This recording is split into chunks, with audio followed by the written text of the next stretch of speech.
my brother, his name is Charlie, the one I'm really close to, he makes a lot of jokes in bad taste, and it was a joke he made. He bought the TV for me this morning that got broken, and I was talking to him about whether it made sense to pay to fix it or whether I should get a new one, and it was always his joke that, like, he knew Danny treated me badly, and it was always his joke. He said, I looked into hiring a hitman, and it was cheaper to get you this TV, so instead I got you this TV. He would never. Funny. He's my big brother, and he's been taking care of me since I was little, but he would never. And I said... Why are you bringing that up now, Wendy? Why is that, Wendy? Is Charlie mad about that, Wendy? That you brought it up on page 25 of a 5-hour interview? Hey, let me just tell you something completely unconnected and useless to the investigation, detective. But my brother Charlie, he's a bit of a whack job. Kind of tells racist jokes, sort of a bigot. And he actually made a joke a couple of years ago now, but he does repeat himself. Yeah, he made a joke about, hey, I know Danny treated you badly, and by badly we mean asking not to be chaperoned down to Miami every 4 fucking days. Can you imagine? What are we doing this weekend, dear? Or Mrs. Bear. That's what are we doing this weekend, Mrs. Bear? I feel like some honey. And down in Miami, every week. Every week.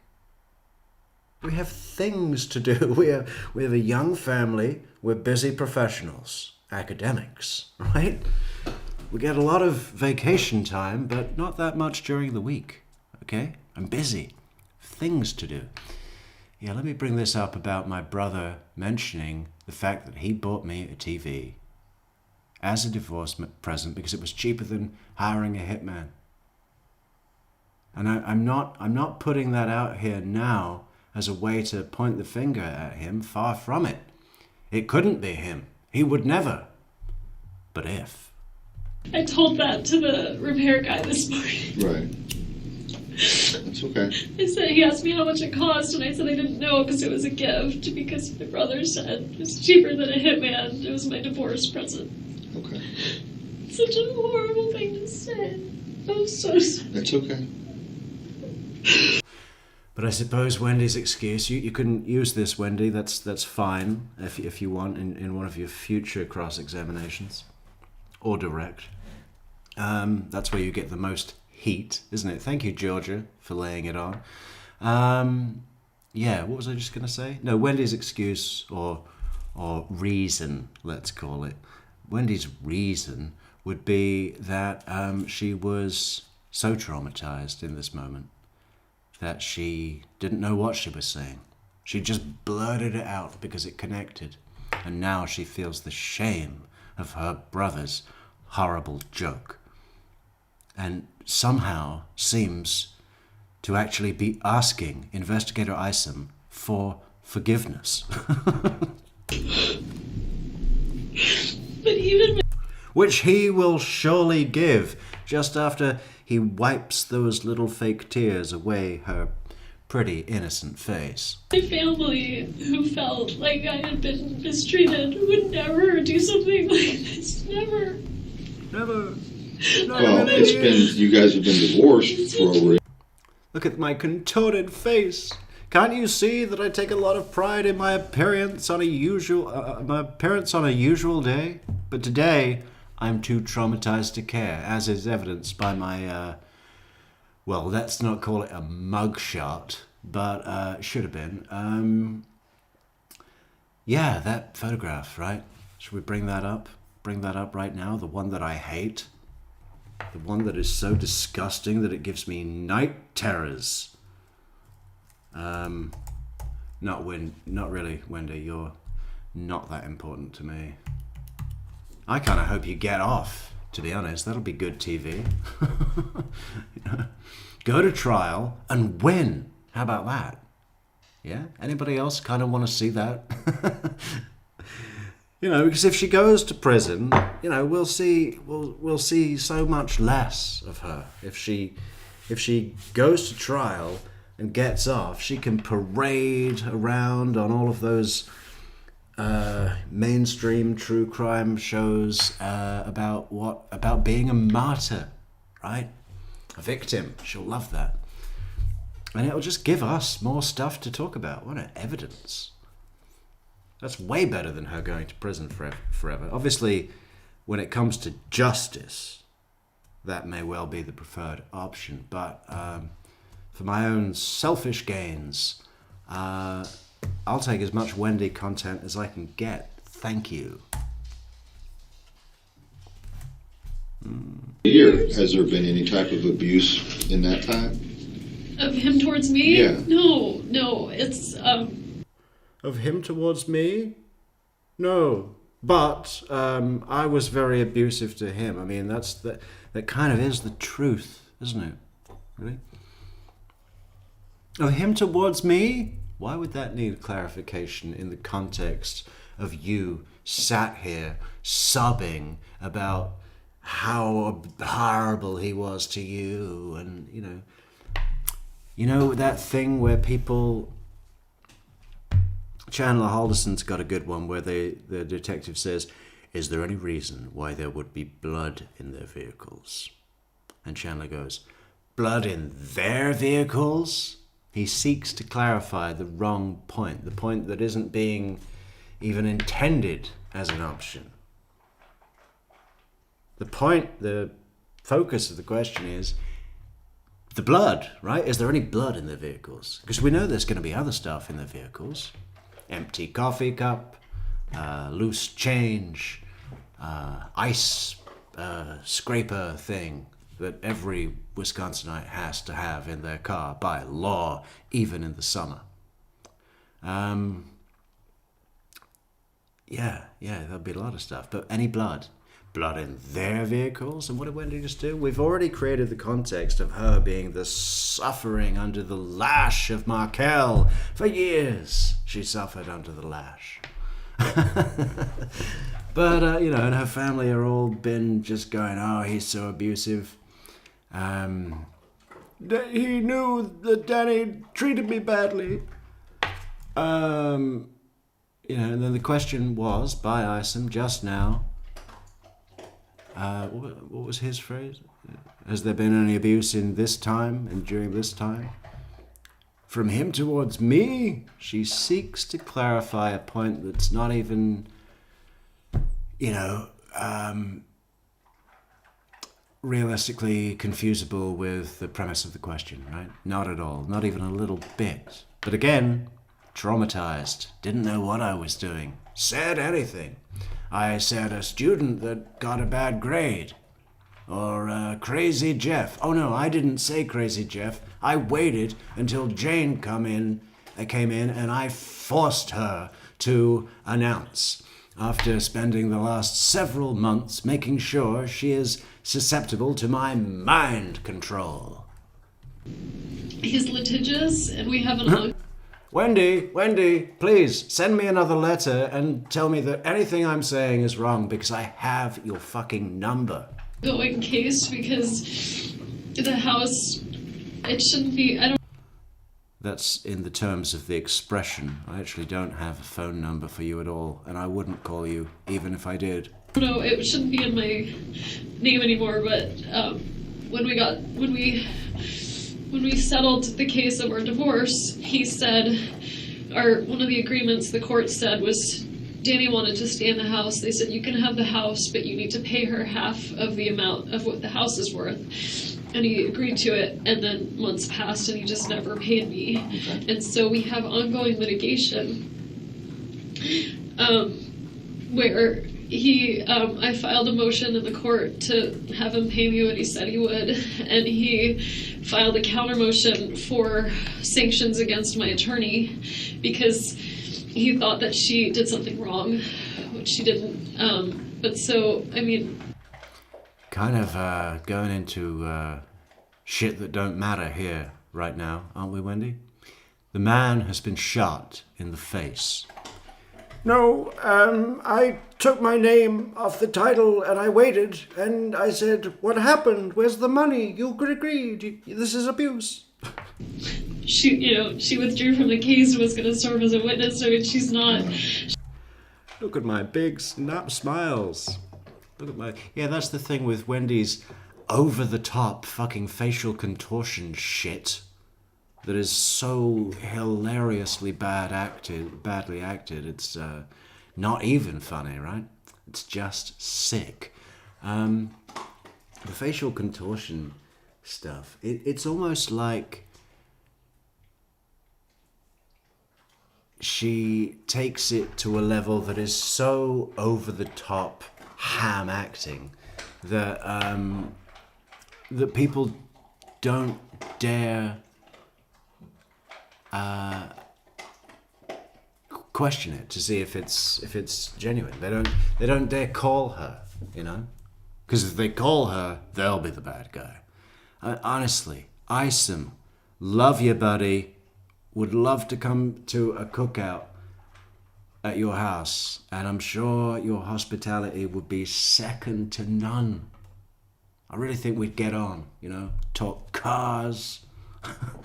But you should have been fired for this fucking performance because you lost it, mate. Lost it. It went all to hell because you, wanted to be a kind uncle to this poor damsel in distress. If you fall for that shit, you should have never been a cop in the first place. Okay? I don't know how you actually managed to navigate your way through life. I mean, you know, if you fall for that shit, let alone become a homicide detective, okay? Too nice. Way too nice. You should have eaten this suspect for breakfast. Swallowed her down with a short glass of water. She's not gonna lash out at him for it. She's using the legal process to do it. My parents are, very angry towards him. But even when they're around my kids, they would never say a bad word about my kid's father. They're really, really careful about that. They just like... Well, what about your whole fucking motion trial thing for the Sunshines? Trying to take my sunshines away. He's stupid. She's saying that to the boys, and it's filed in court for, to be heard or whatever. Yeah, even they would never say a bad word. A little on the nose, right? Again, Wendi knows all that. Knows that their divorce filing is going to be read by homicide detectives in the context of, is there a motive here? Because they've had a really contentious divorce. We better go through this in detail. Oh, look, here's a passage that says she says bad words about the father to the boys. But she said in her interview the opposite of that. How does this fucking work? Yeah. Another thing, right? Another thing. So we've already thrown Charlie under the bus, as they say. And now Mom and Dad too. Especially Mom, right, Wendi? Especially that meddling mother of yours. How did you like listening to all the wiretaps? Was that fun? Oh, I only listened to authenticate. As soon as I heard Charlie's voice, I hung up or stopped listening. Because I want to be helpful. Anything I can do. I'm here to help. No, really, I am. Here to help. Okay, do we want to cut it and go to the trial? Because I want to look at Charlie Adelson's trial. Wendi on the stand. That is the one, right? There's an evolution of character in every single phase that we see Wendi Adelson in, right? And the reason that I think the Charlie trial Wendi testimony is, I don't know, they're all very interesting. I don't know if it's the most interesting. I would say that I think it's the one where Wendi is the most uncertain about which character to play. How should she play the character on the stand? Because she comes in, trying to help, and then does anything but help, and actually kind of muddies the waters, unintentionally, of course. But you have to think back to 2019 when it was just Katie and Sigfredo on trial. No Adelson had been touched or contacted. Yeah, they'd had the bump and got the shit stirred, but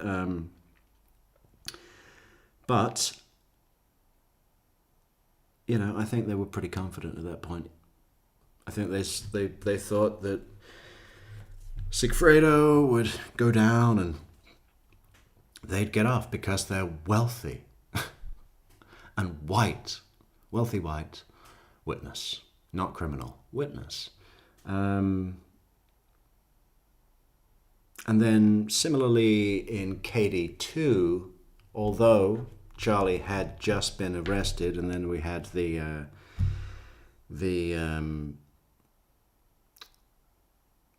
situation with the bar mitzvah and uninviting the Markells, but then proceeding with it anyway, so on. Ruffle my feathers.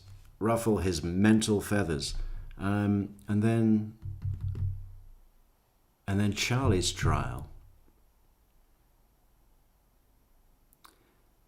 There's a lot in it, as we'll see, where Georgia is questioning Wendi about why she said these things in her interview about her brother, right? And the answer is quite clearly Wendi saw that was the best way to insulate herself from any culpability. Don't fucking waste energy trying to cover up your brother's tracks if that's going to lead the cops to your front door, right? What do we say? The best way to protect myself is to not protect them. And I want to punish them for all their meddling in my life.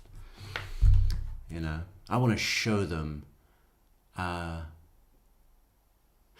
crush them, basically. That's my solid belief, and no one's going to pull me down off that particular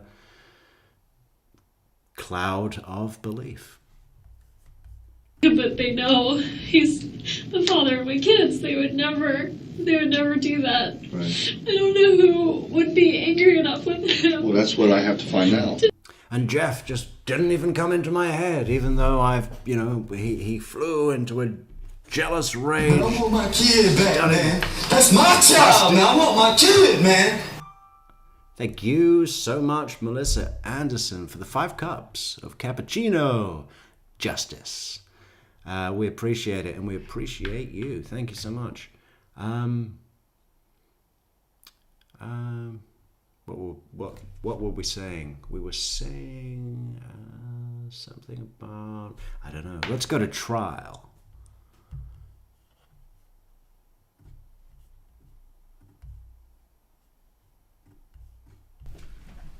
Everyone can be seated.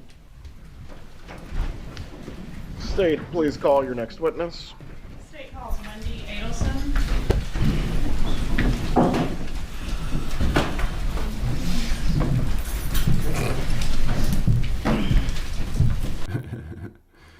She even walks. Oh no, it was Nicole Kessinger that we recently said sounded like the aliens in the Mars Attacks movie.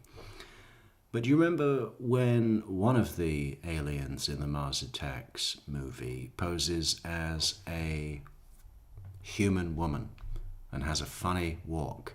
It is that exact walk that Wendi used to come into the courtroom. Adelson.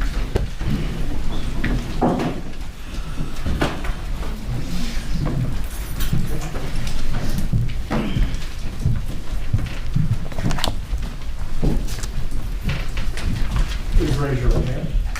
Do you swear or affirm the testimony you're about to give will be the truth? Do you think just after Judge Everett did that and accepted her oath, he just, started to question the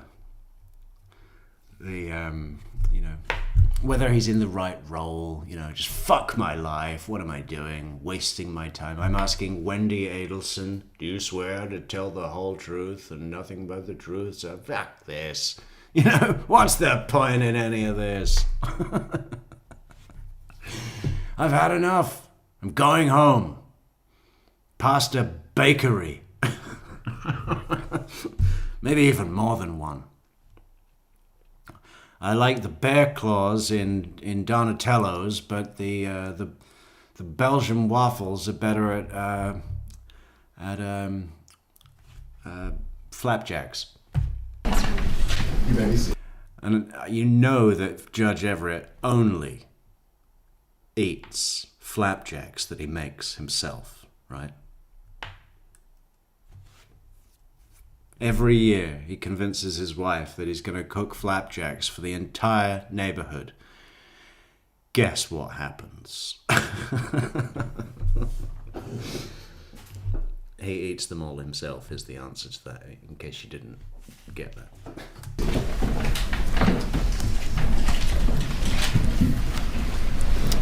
Ma'am, please say and spell your name. Wendi Adelson, Wendiadelson.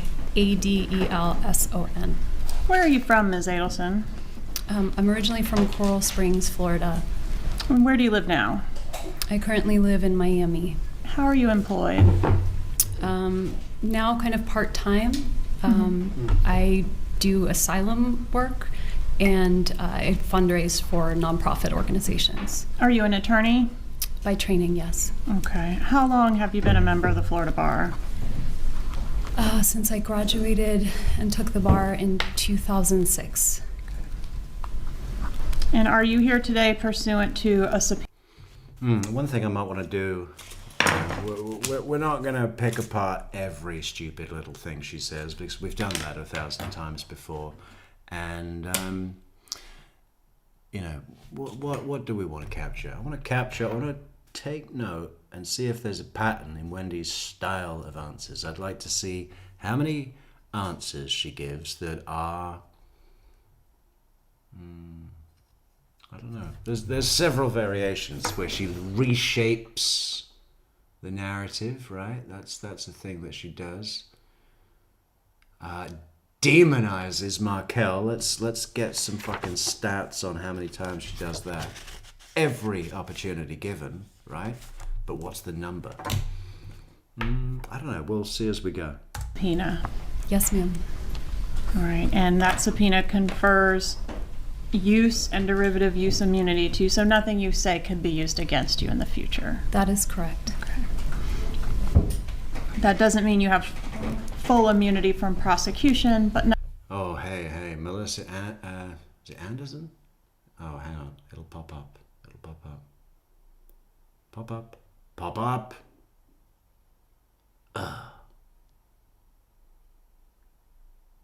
Yeah, I am signed in, prick.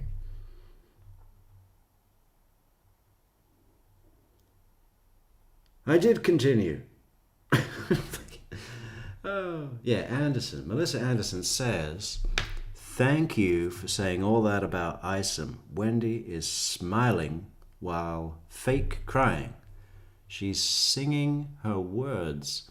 A seasoned homicide detective would have treated her as the suspect she is. I know. What a thing to be remembered for, huh?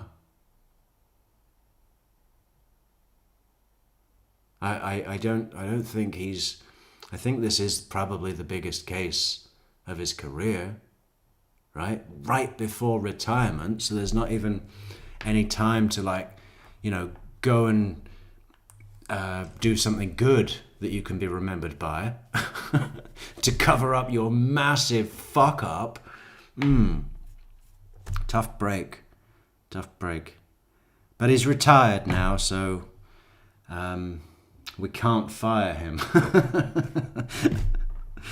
Damn.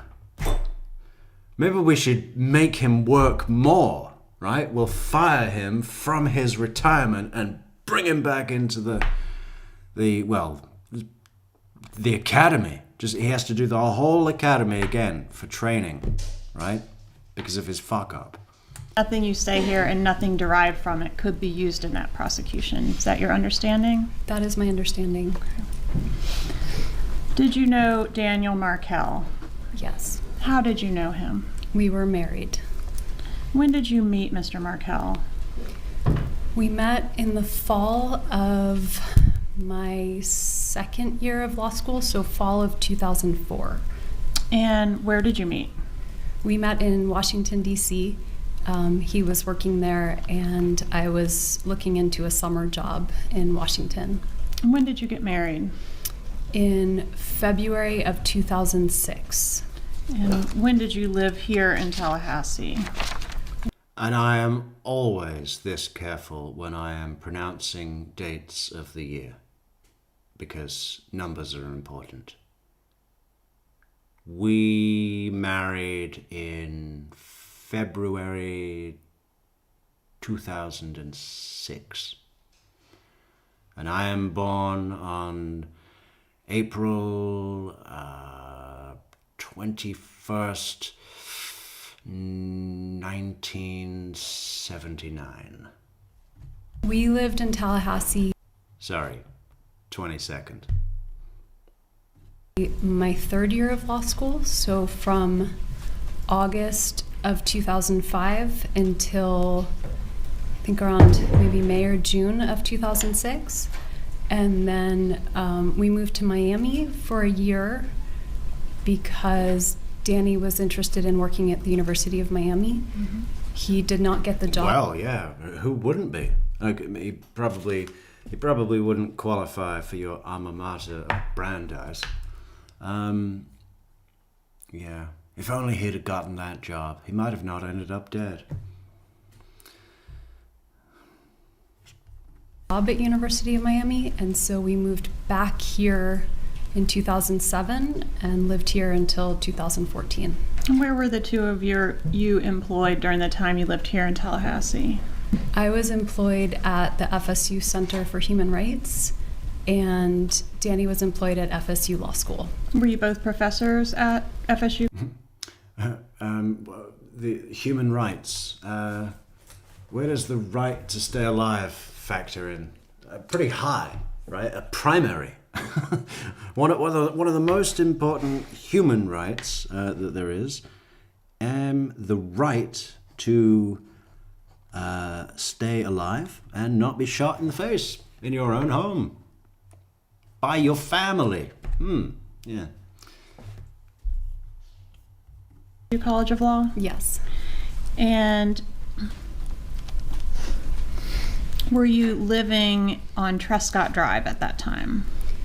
When we were married, we lived, I think we rented a house before that, but at some point, maybe in 2008, we moved to Trescott Drive. And is that the home that he was still living in at the time that he was killed? That is correct. Okay, and you were no longer living there, is that correct? I was no longer living there. All right, at the time he was killed, you two had children together, yes? Yes. And how many children did you have? We have 2 children.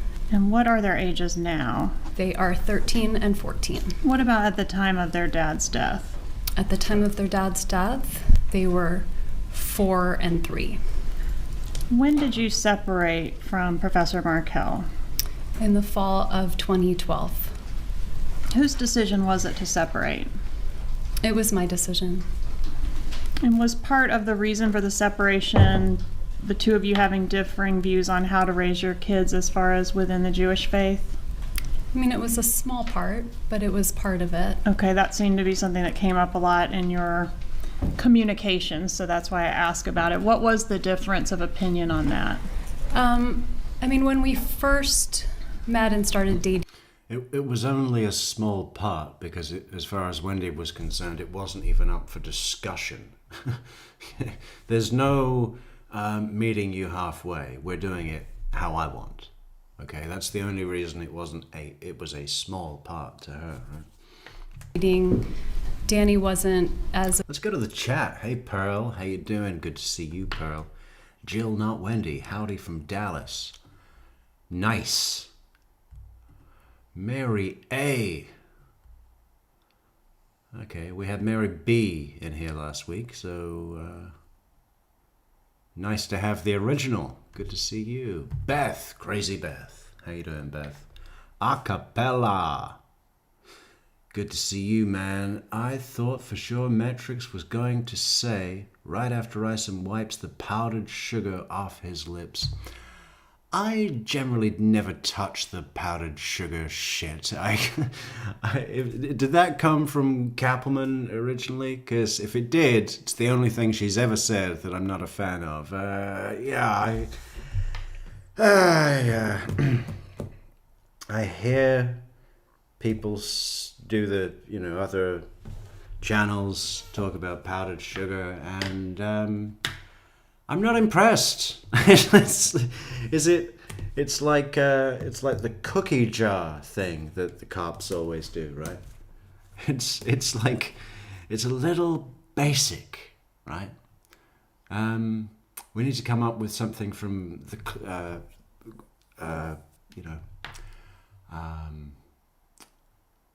classical literature. Maybe a what is the fucking word? Who's read Homer? Anybody?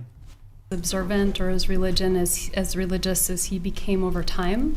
And so the difference in our perspective on raising kids was about dietary choices and attendance at synagogue, things like that. So in general, Yeah, the conversation went like this. Hey, Wendy, do you think the boys should attend synagogue? No. Do you think they should have a kosher diet? No. No Jew stuff. That's what she called it.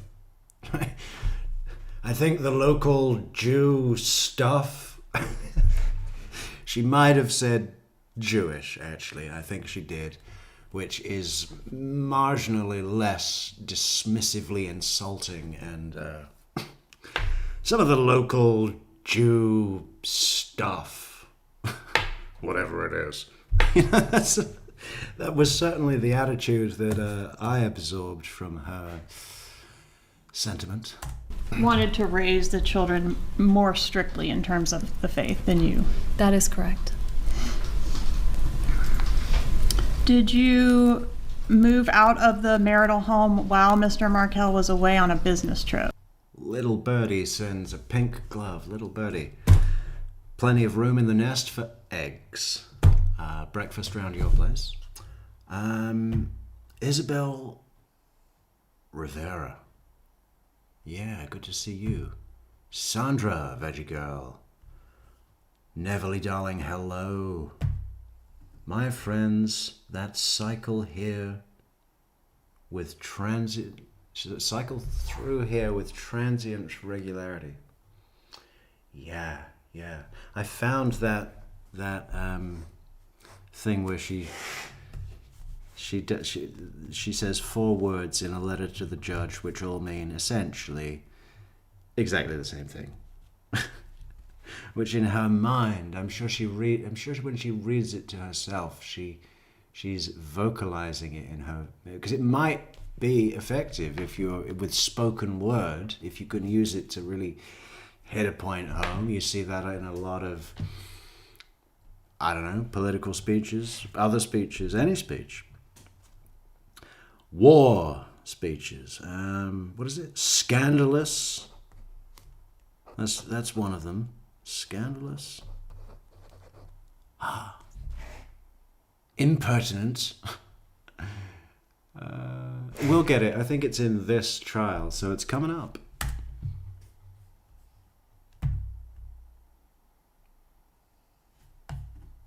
I did, yes. All right. And did he know that you were moving out when he left for the business trip? No, he did not. Where did you go when you left the marital home? I rented a home in Tallahassee. Where was that? Do you remember the address? Aqua Ridge Way. 3303 sound right? That's right. Okay. And what was the custody arrangement once you moved out of the marital home? I mean, in the beginning, until we had a formal custody arrangement, we were just finding ways to share custody. I remember that first weekend his parents came, so I made sure he had the children all weekend while his parents were visiting from Canada. But eventually we had a 50-50 shared custody arrangement. All right, and do you remember exactly what that looked like? Was it week on, week off, or something more complicated? It was something more complicated. Yeah, it was way more complicated. It was so complicated. We were so naive about co-parenting. But then we got on track, and it was all plain sailing. No, but I will giggle in here nervously about my testimony in my ex-husband's murder trial. But I am here to help. Anything I can do to help the route to justice, I'm here. An open book. Did I tell you that I wrote a book? Oh. Should we do a page? You can imagine that I didn't want him to see me naked, but I felt like I had no choice. I must have stayed in that... It's so dark in here. I must have stayed... I must have stayed in that freezing water with that horrible man for only 2 minutes. But it felt like forever. As I went to grab my towel and cover up to exit the shower, I heard Senora Cuenca's car pulling up. And Senor Cuenca ran out of the shower as fast as his fat devil legs could carry him. Phew, I was relieved. I have a bad feeling about the shower now. Since Senor Cuenca watched me in there, I try to use the shower only when he is not home. I can read. It's dark, and she's written this in a stupid, handwriting font that's difficult to see and a little bit smaller than normal text. But yeah, we do have to go through this proper full analysis because, I just think there might be some real good stuff in here about the case. Not the book or the story. It's a load of shit and very badly written. But it's autobiographical, clearly, right? And the stuff that we know that Georgia references about that, her hapless Canadian professor husband who goes to work at North Florida State University, NFSU, big change, Hiawassee Springs, the small stop on the way to civilization, and so on and so on. But I think there's going to be much more finer details, and possibly because it does just read. I mean, even we pick any page at random, and there's that was about a girl being watched while she's showering, and then the guy running out of there when he heard his wife's car pull up. It's all got this seedy thing all the way through it. And okay, it's about, apparently, victims of sex trafficking, but, it really doesn't. From every little bit that I've read, it reads as if a smut novel, where it's talking about those slightly sexualized situations with a bit of heat, right? That's its intention. It doesn't come across very well because of the shit writing, but it does not come across as a text that is written by an advocate for victims of sex trafficking or so on. That you would expect that to be much more of either a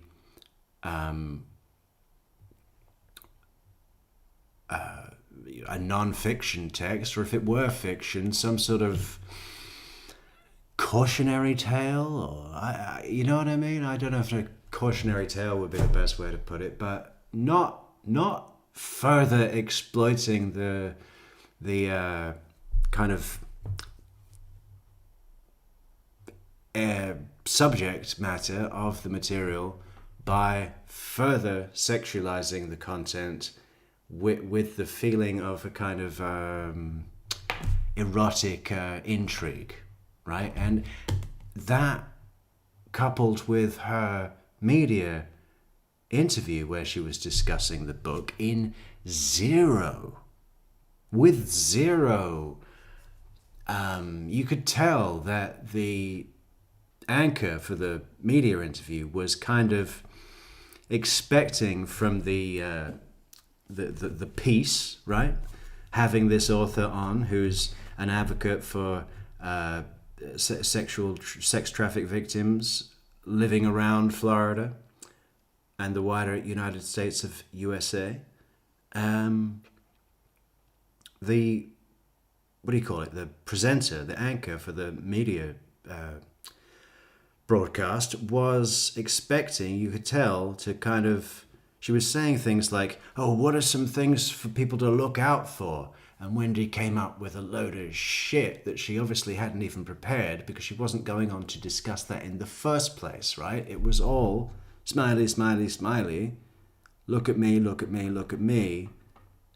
And then when it came to a serious question like that, she said, oh, if you see maybe a child outside showering with a hose, they could be sexually trafficked or sex trafficked. A victim of that trafficking. Horrible, horrible. Oh, so horrible. Even in that, she had this energy of being excited.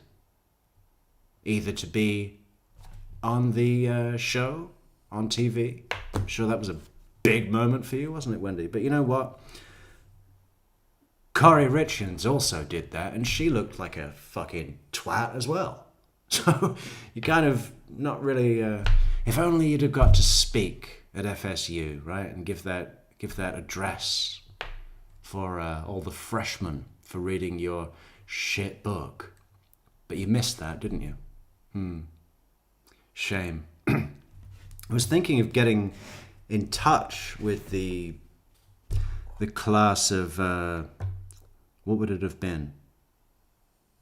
2012 or 2013, when that book would have gone out to all the incoming freshmen at Florida State University as the common read, right? That big speech that Wendi was supposed to give but couldn't. But was told she couldn't go to her own big achievement address where she got to be the center of attention. She couldn't go, unfortunately. Her lawyer said, no dice. No dice. If you go to that, you'll have 48 hours up your ass all day. Okay? Don't go. Don't put anything on record. And again, Wendi would have blamed the need for her to have such sanction on her mother and brother not executing the plan so perfectly that she would not need to be shielded in this way. That's what Wendi expected. She didn't expect knucklehead Charlie to go and get his girlfriend, his current girlfriend, to get her baby daddy, to get his yoo-hoo mate to drive up to Tallahassee, coked out of their brains, to kill a man they'd never met, right? And then not even actually get the job done. He died the next day. I don't think that was on their radar at all. The Adelsons, that was not on their radar, was it?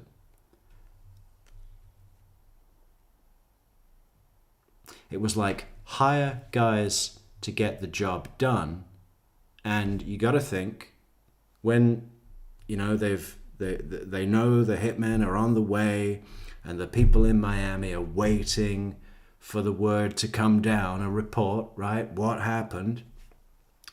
I really think that there were just two options, possibly three, but let's just handle the two first. The first option is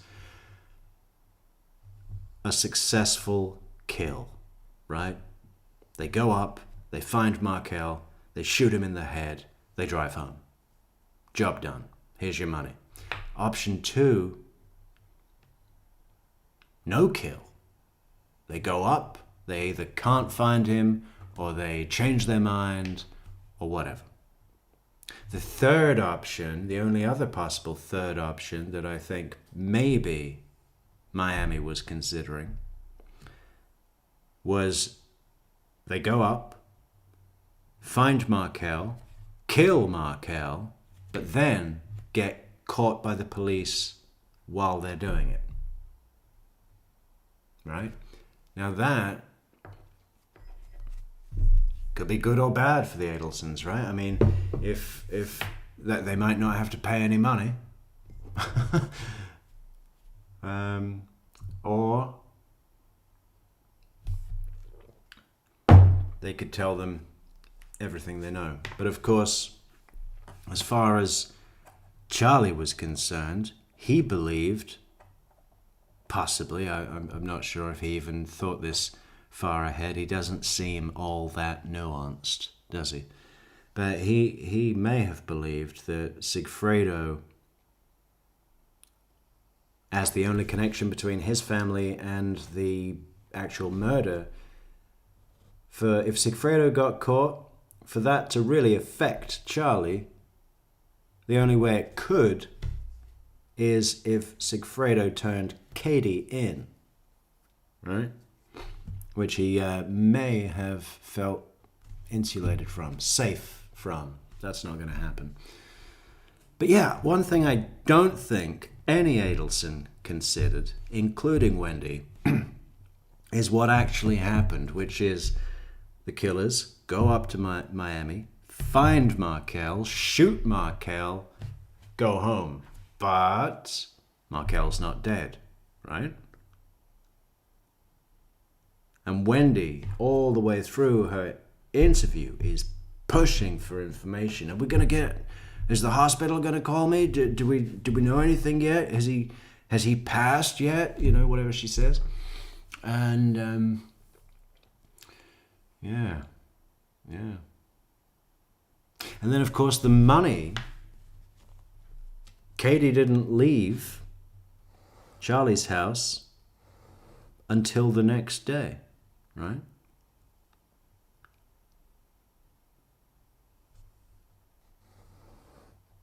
You could say, well, sure, but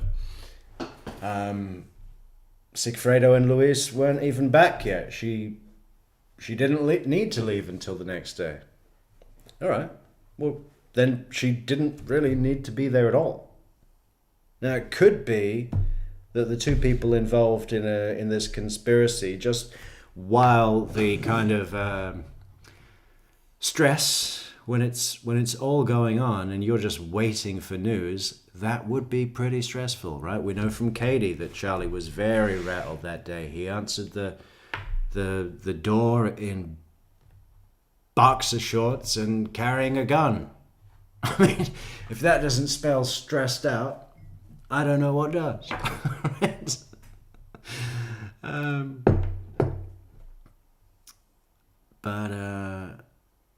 Yeah, my thought is, did she not leave? Did Katie not leave with the money? Was she not allowed to leave with the money until after Charlie had had the confirmation that the job had been carried out and completed, Dead Man Dan, successfully. Yeah? Because if Sigfredo and Luis got back to Miami and Markel still is not dead, I mean, if he was on life support, he could have been in a coma for fucking, well, God knows how long, right? Keeping him alive while being, induced, or whatever the term is, put in a coma, probably isn't that difficult. In fact, I think that the reason that they were doing that was that they were waiting for word about the use of his organs. And, the best place to keep a liver or a kidney is in the living body of its host, right? If you pull it out and put it in a box, even if you put it on ice, it's not as good as being in a living host body, is it? Even if that body has been all shot and is in bad shape, it's still looking after that liver better than anywhere else, right? So I think the reason that they were keeping him alive was to get word on the organs, right? So if that had gone on for a week, for example,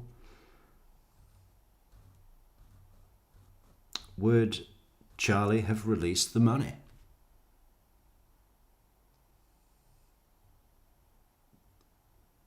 And remember, and I want to know if anybody disagrees with me about this next thing, because it's not something I hear discussed hardly ever. And it took me years to think about it, but the $100,000 that Charlie gave to Katie, that was split 3 ways between Sigfredo, Luis, and Katie. But I'd never questioned it, but Charlie didn't know it was being split 3 ways. His impression was, you find me a hitman, get someone to do this hit, and I'll give them $100,000 through you. And for your part in this, Katie, after this is all done, I'm your man. I'm your fixer. Anything you need, car repairs, new car, Lexus, trips away, that was her payment. All right? I'd be interested to know if anybody disagrees with that, because I really can't see a reason why you should. Summertime, it was week on, week off. During the weeks, it was I think what they called like a 2-2 split, with Wednesday night being an overnight and then the weekends being every other weekend. All right, but roughly 50-50. 50-50, but that was the split. Okay. And I want to show you what's been introduced into evidence, State's Exhibit 56. I know you've had a chance to take a look at this before, but if you'll just kind of thumb through it and tell me if you recognize it. Hey, Michelle's here. Buonasera, Michelle. Please take a minute to hit the like and subscribe button. Yes, please do that immediately, because like and subscribe are the best buttons in the world. Sure.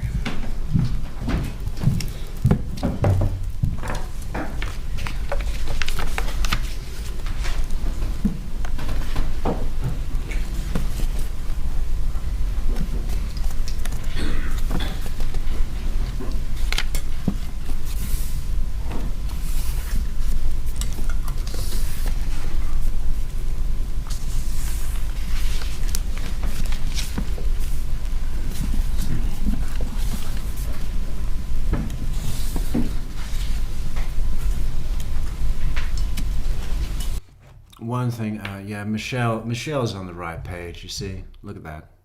Right, and he would hook her up with whatever she needed. The guys got 50K each, and he dealt with her separately. Correct.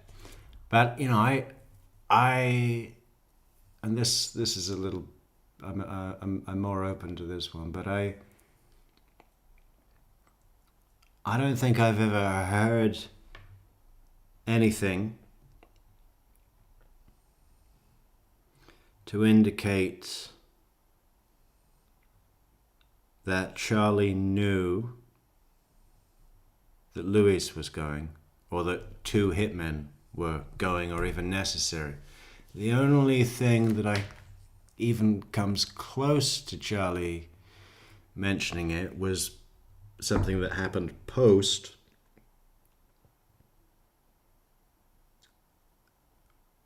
which was in the Dolce Vita recording when he referenced the next day. He says to Katie, you know, when everybody was there the next day, he says everybody. And I'm not sure at what point the photograph was taken, but there is a photograph of Sigfredo Luis, Jessica Rodriguez, and Katie McBanawa all together. Does anybody know when that picture was taken? I don't think it was the next day, because Sigfredo's hair was different, I think, than it was in the, say, ATM video, or the premiere footage where he's videoed while pissing in a bush at a membership gym, in the parking lot of a membership gym. I mean, trying to lay low. It's like 6'6" guy. He's really tall, right? Isn't he? Is he that tall?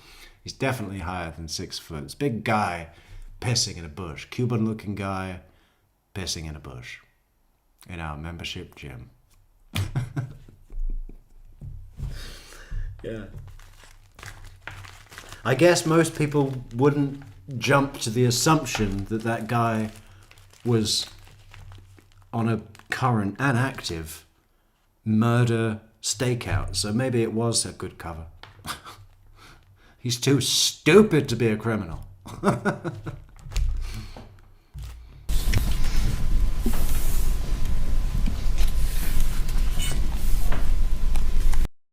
And it's just when another thing, just, you know, that photograph of the four of them and Charlie saying when everybody was there the next day, the only thing that made me think about it was that Luis said that when they got back, they went to, I don't know, it's like an Irish name for a bar. What's your top 10 Irish bar names? Paddy's, Murphy's. What's another good one? Let's get 10. Well, then you just put 10 Irish names, isn't it? It's easy. Not the most imaginative naming convention in the world, is it? Really? What are we going to call the pub? Well, who owns it? This guy called Murphy. I know. We'll call it Murphy's. Yeah, creative. Do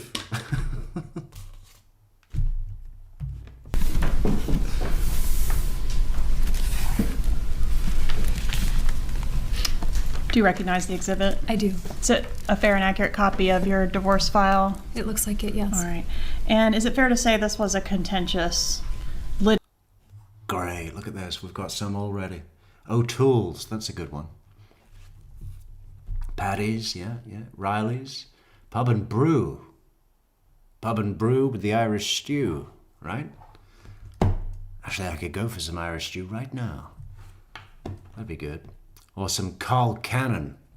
Ah, that'd be great. Big bowl, just Carl Cannon. Limerick Junction. Flanagan's.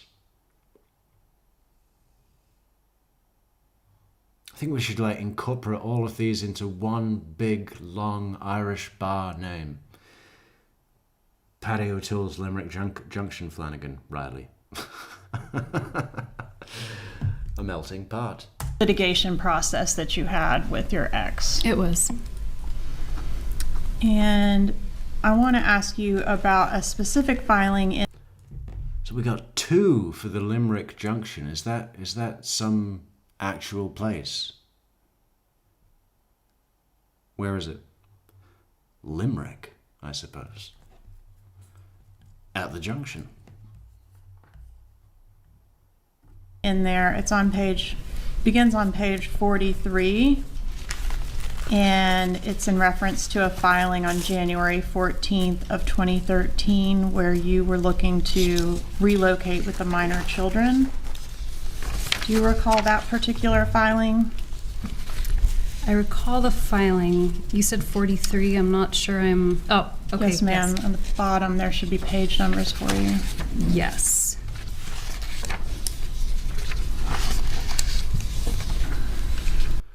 And you know what is so incredible to me is that I really believe that, I mean, Charlie Adelson, look at him here.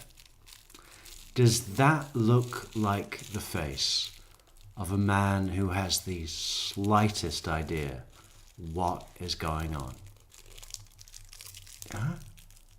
I mean, he certainly worked on his testimony. I mean, not that showed in the results, but you could tell, obviously, there was prep involved, right? Of course. But as far as reading anything that's relevant to this case against him, that's going to put him away for the rest of his life, I don't think he bothered to read any of it. Right? Which does make sense for a guy who has had his whole life handed to him. Right? I mean, he's the guy that pays somebody to give him the test, what do you call it? The test answers for the exams in school, right? I'll just pay somebody to do it, and then I won't have to. That's built into his DNA. Yeah? And it's incredible to me. That kind of worldview of thinking might make sense when you're on the outside world and you want to get to your jet ski and you want to get to your go-kart and you want to get to your Asian coups. But when you're in jail awaiting trial for murder, you figure you might flick through a few pages, of the discovery, at least the relevant portions. No one's saying go through every report that Christopher Corbett ever printed out, because that would take millions of years for any one man. Even with computers, they're still working on it, right? But Charlie says at one point, when asked if he watched Wendy's interview, he says, I actually don't think I ever saw her interview. I originally thought, bullshit, of course you've watched it, because that would be really important for you to know. But I think he might have been being truthful. He might have looked at it and go, 5 hours? I'm not listening to that for 5 hours. Spider-Man 3's on in 10 minutes. Maybe after Spider-Man 3. And then what's on after that? Spider-Man 4. Yes, I recognize it. Okay, and that's the filing in reference to your motion for relocation? Yes. Okay, and did you file this motion with the intent to not be successful?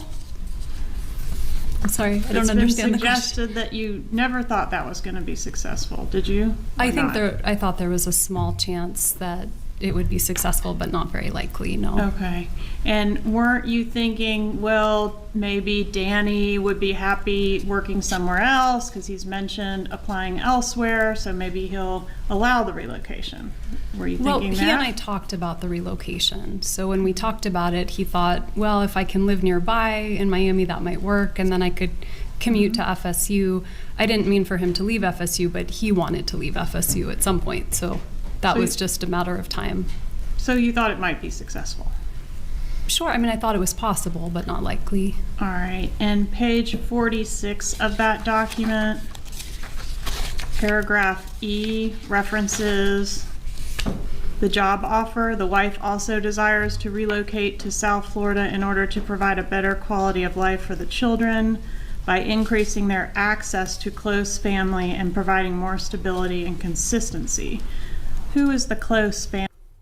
Rick Grimm says that I don't think Charlie would have suspected two hitmen. Well, you know, it's not it's not out of the question, though. I mean, he knew it was Sigfredo.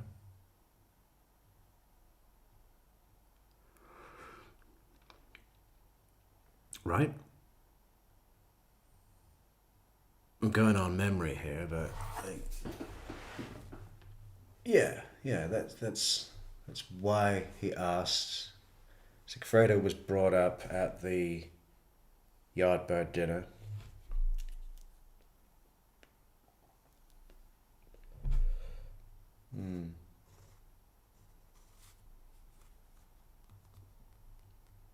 Yeah. Maybe he did, maybe he didn't. Don't know. Family in South Florida. The close family would have been my mom and my dad and my brother. And which brother is that? My brother that's here today. Charlie Adelson? That's correct. Okay. What's your mom's name? My mom's name is Donna. Donna Adelson? Yes, that's her name. What about your dad? My dad's name is Harvey. And where did Donna and Harvey live back in the time frame between 2012 and 2016? They lived at the home I grew up in Coral Springs. And how far do they live away from you currently as we sit here today? Currently, depends on Miami traffic, but anywhere between 15 minutes and an hour. Right. And what kind of a relationship do you have with your parents as we sit here today? I have a good relationship with my parents. And has that always been the case? I would say so. Hey, Wendy, do you know what doesn't depend on Miami traffic? The distance. If you just say the distance, you don't need to say how long it takes. In fact, what was the original question? Because she says that thing about traffic at every opportunity, right? Away from you currently as in the time frame between 2012 and 2016. They lived at the home I grew up in Coral Springs. And how far do they live away from you currently as we sit here today? Currently, depends on Miami traffic, but anywhere between 15 minutes. How far do they live away from you currently? Not how long does it take to drive, right? Distance doesn't change at rush hour. Just say 8 miles or whatever. Minutes in an hour. Right. And what kind? You know, there's a real big contrast, more than in any other trial, about how Wendi is on direct with Georgia and how she is with whoever the defense counsel is in Cross. The heavy contrast in this trial, Charlie's trial, is Wendi, more so than any other time she's speaking to Georgia, as far as I remember, seems to be filling out the time as much as possible. Make answers longer, but with no information, which is just the most annoying thing that anybody could do, right? Because it's bad enough if the answer's really long, but at least you're getting a lot of info, right? But long answer, no info, that's the worst combination of anything, right? For the person asking the question.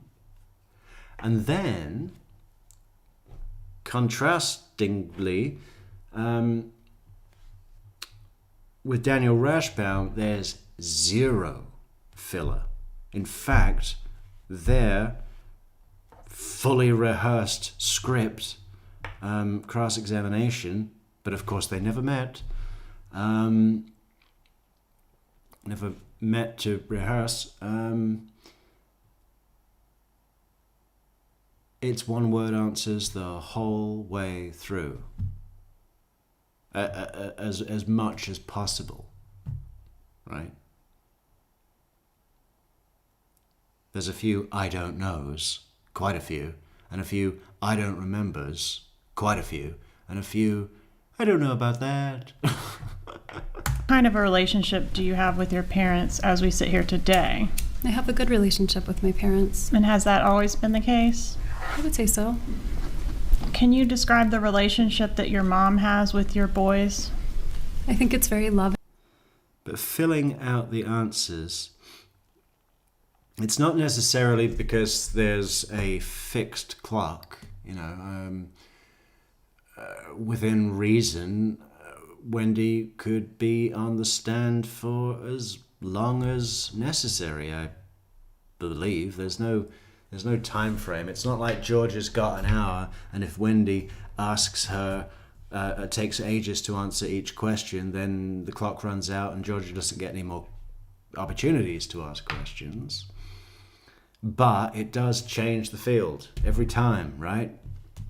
Wendi moves the things on the field, and then Georgia, could get confused, misled, led the wrong way.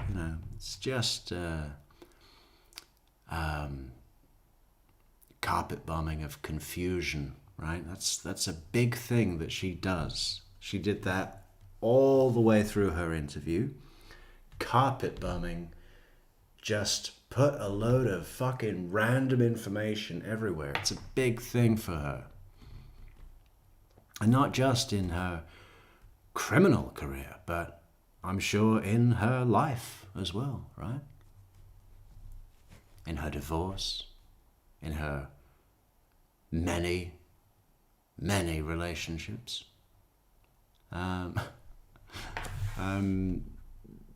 Yeah. All of the above. And it's I couldn't be around that for a second. But some people seem to actually enjoy it, right? I think she's a very dedicated grandmother. She spends a lot of time with them, doesn't she? She does, yeah. And when they were little and you first moved there after Danny's death, how much time was she spending with them? When I moved there after Danny's death in 2014.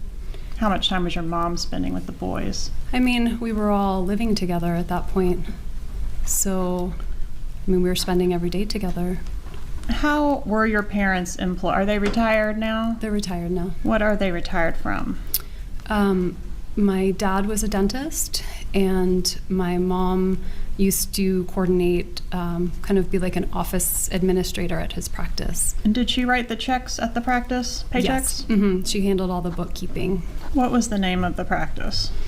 The name changed over the years, but probably the name when they retired was the Adelson Institute. And were your parents wealthy at the time that your husband was murdered? I mean, my parents worked their whole lives to support us, right? So I think the business did well for a period of time. About $2 million in profit each year between 2013 and 2016, sound They right? never talked to me about money, so I have no idea how much the business made at any given point. Did you discuss your marital problems with your mom at all? I did, yeah. Okay, what about the resulting legal issues? Was your mom read in on those things?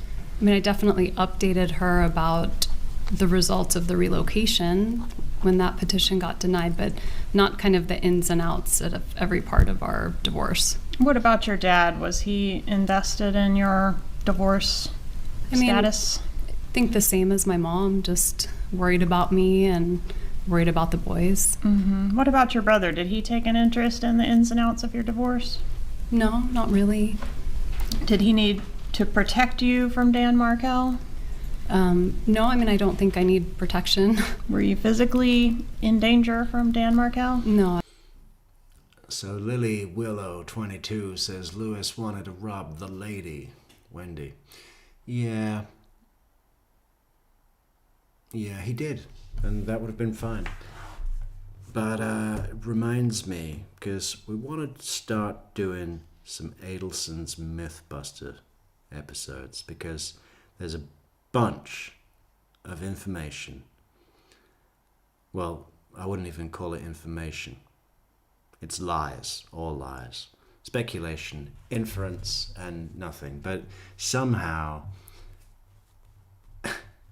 within the online communities of people talking about this case, it seems to have slipped into becoming fact. Fake fact. The worst kind, right? Fake fact. And we need to put a stop to it. What are the fake facts? The fake facts are there was no order given to the hitman to get a certain type of hire car that might look a bit like Jeff's. Didn't happen. That's fake fact 1. Fake fact 2.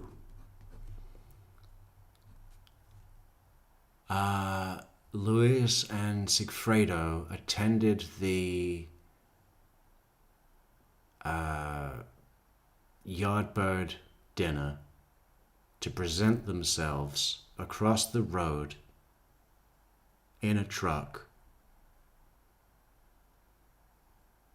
in an arrangement for them to verify their own existence to the people that were paying for the hit. Biggest load of shit I've ever heard. Totally ridiculous. But we will put forth a strong case that shows why that is a fake fact, right? Subscribe to Metrics. And then what other fake facts are there? Well, there's the Uvia dinner, and the reason that Wendi threw up at the dinner table, apart from just being an alcoholic,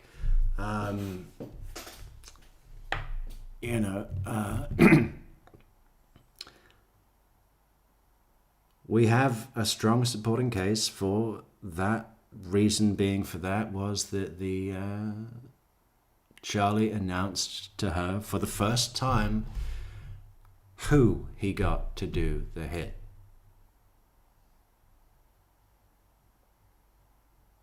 Wendi was completely insulated from this. Details such as who's doing the hit were not known to Wendi. Why would they be?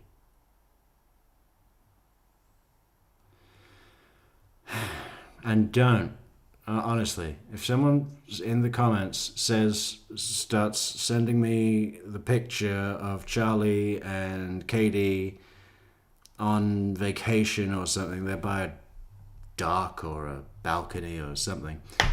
No. That's not evidence of Charlie saying, hey, yeah, I've got a really good hitman. Here, look. Here she is. You see this skinny little Filipino girl, my girlfriend, yeah, she's the one that's going to take care of business.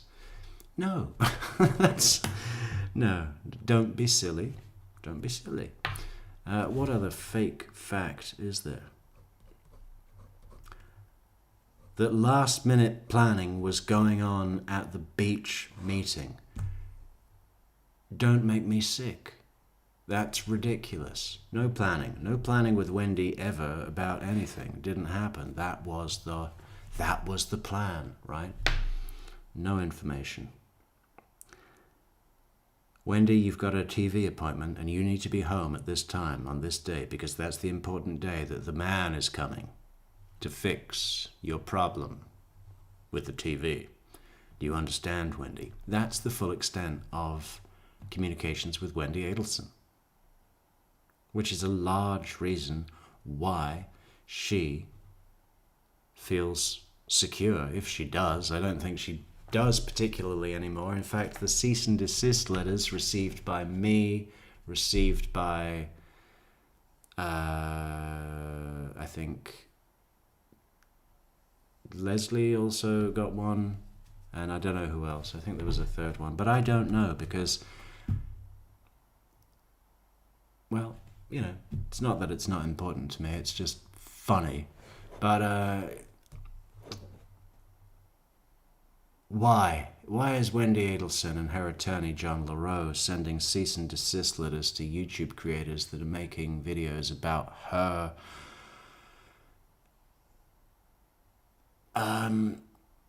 status within this criminal case? The unindicted co-conspirator. Well, I think it's quite clearly that in the event that she is arrested for murder, for the murder of her ex-husband, Professor Markel,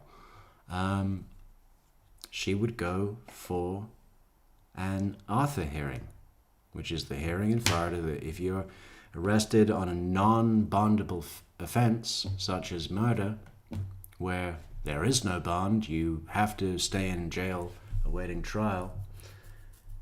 But if you're arrested on a non-bondable offense, you can go for an Arthur hearing and appeal for the court to grant you bond on your non-bondable offense. And what are the things you need to show? You need to show, that you're not a risk to the community, that you're not going to run away, that you're not going to tamper with witnesses or evidence, and that you don't have previous criminal history. Wendy's already got the best shot of that. Charlie went for an Arthur hearing. Donna went for an Arthur hearing. Both of them failed. Why did they fail? They failed because Charlie had said, if they had any evidence on us, we'd have already gone to the airport by now. And of course, Donna was arrested at the airport, fleeing to Vietnam. Both indicators that they might flee, right? No Arthur hearing for you. So, Wendy's never going to flee.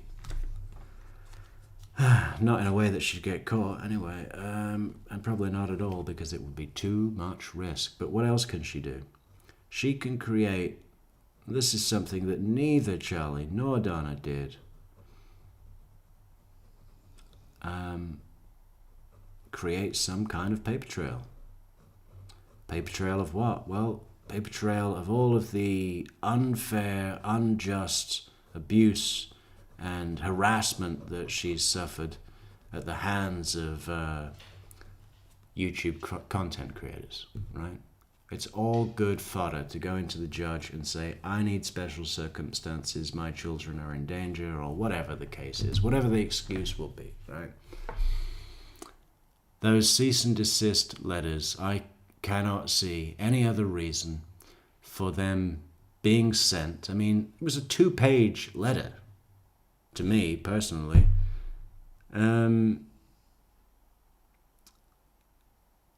Effort was involved in doing that, right? It's not a 5-minute job. Money was spent, effort was involved. So why do it? The content of the letter, I don't buy that would be important enough to ever speak to me about, right?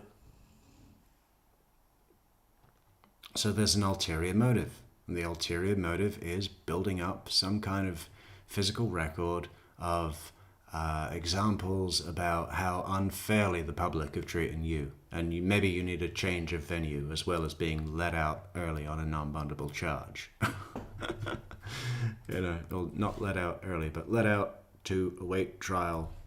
You know what I'm saying? Ankle monitor.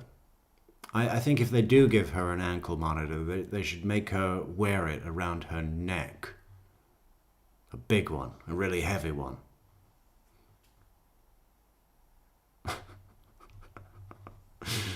Yeah. Or just her neck, her ankles, and both wrists. And waist. Please, do not lose this defendant. I wasn't in danger. Did the litigation revolving around the divorce and the subsequent issues that arose, did that impact your family back in South Florida? I mean, only to the extent that I think they felt bad for what I was going through, but... I want to show you an exhibit that I've marked as State's Exhibit 59. Sorry, 57, Your Honor. You've seen this one before. Sandra says, I need metrics to cease and desist taking long breaks away from YouTube. Yeah, me too, believe me. No, it's been a busy week. It's been a busy, horrible week, and I've missed you. I've missed all of you, and I've missed myself, right? But we're here now, and yeah. We'll be done by the 31st of July, and then we'll be with you every day. Every day. Or as well. Does that one look familiar? I don't remember it, to be honest. It's from 10 years ago. 10 years ago. Moment Oh to my look God, through it. 10 years. Sure. 10 years. What did I have for breakfast 10 years ago? Can't remember. Chocolate croissant.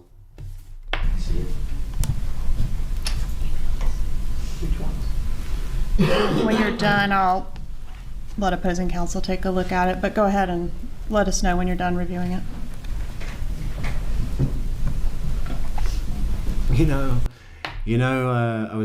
I've been watching nothing but Adelsons while we've been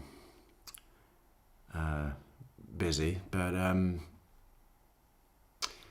in George's closing of Charlie's trial, there's a bunch of shots of Charlie Adelson sitting at defense table. Georgia says something at the podium to the jury, and then Charlie is on the table, grabs a fucking sheet of paper, quickly scrawls something down, quite, frantically, angrily, and, leans over to Dan and shows him the paper, and then Dan makes an expression on his face, right? And I thought it might be fun to try and go through that and just watch for the sign in Charlie's eyes or his head movement when whatever it is that Georgia has said triggers him, upsets him, and try and work out what he might have written on those pieces of paper. But I want my kid back, man. That's my child, man. I want my kid, man. On the Mountain just bought us a cup of coffee. That's so kind of you, On the Mountain. We appreciate it. We appreciate it. Yeah. What about members? Should we get members? What if I put this big sign up? Does that make everyone, really want to become a member? You see the sign? It's up. I mean, it's there. Become a channel member on YouTube. And with us. Or coffees. I like the coffees. I think the coffees is the best platform to support the channel if that's something you want to do. But, we're not fussy. Support us anywhere. Support us on Patreon. Support us on YouTube. Like the video, share, subscribe, leave a comment. Support us on buymeacoffee.com and support us on PayPal. PayPal is a golden place to support the channel. A very good place. Comfortable place. I think you'll all like it. Support the channel there or anywhere else. Merch. Go to the merch store. Pick up a Metrics duffel bag. I mean, they're all the rage in Singapore now. Big shipments going straight to Singapore. You know those shipping containers? We had to get 30 of those suckers just to put the bags in. But, I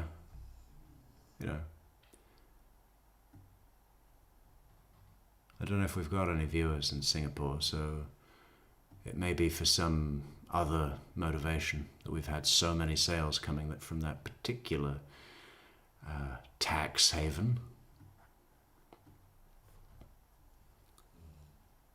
Ask me no questions, I tell you no lies.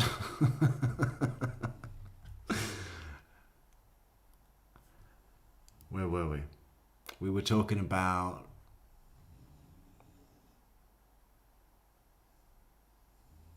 Was it George's closing? Well, we'll come back to it later. No stress. No stress.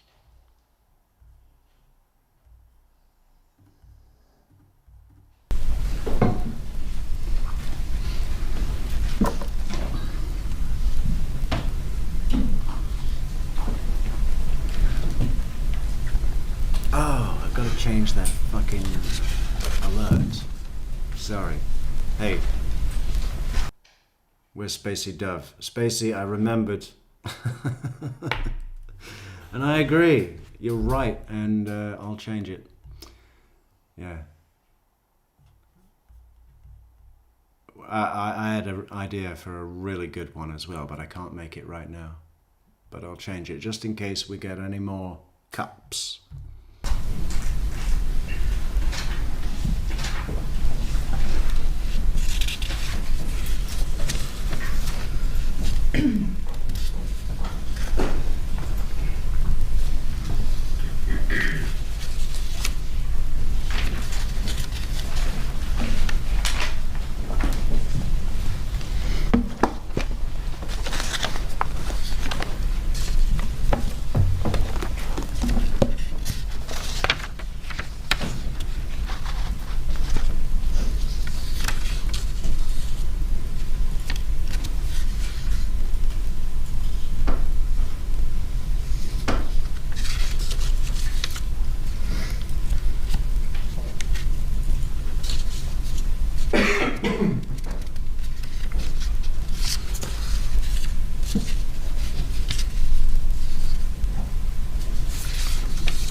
Are those emails between you and your mother?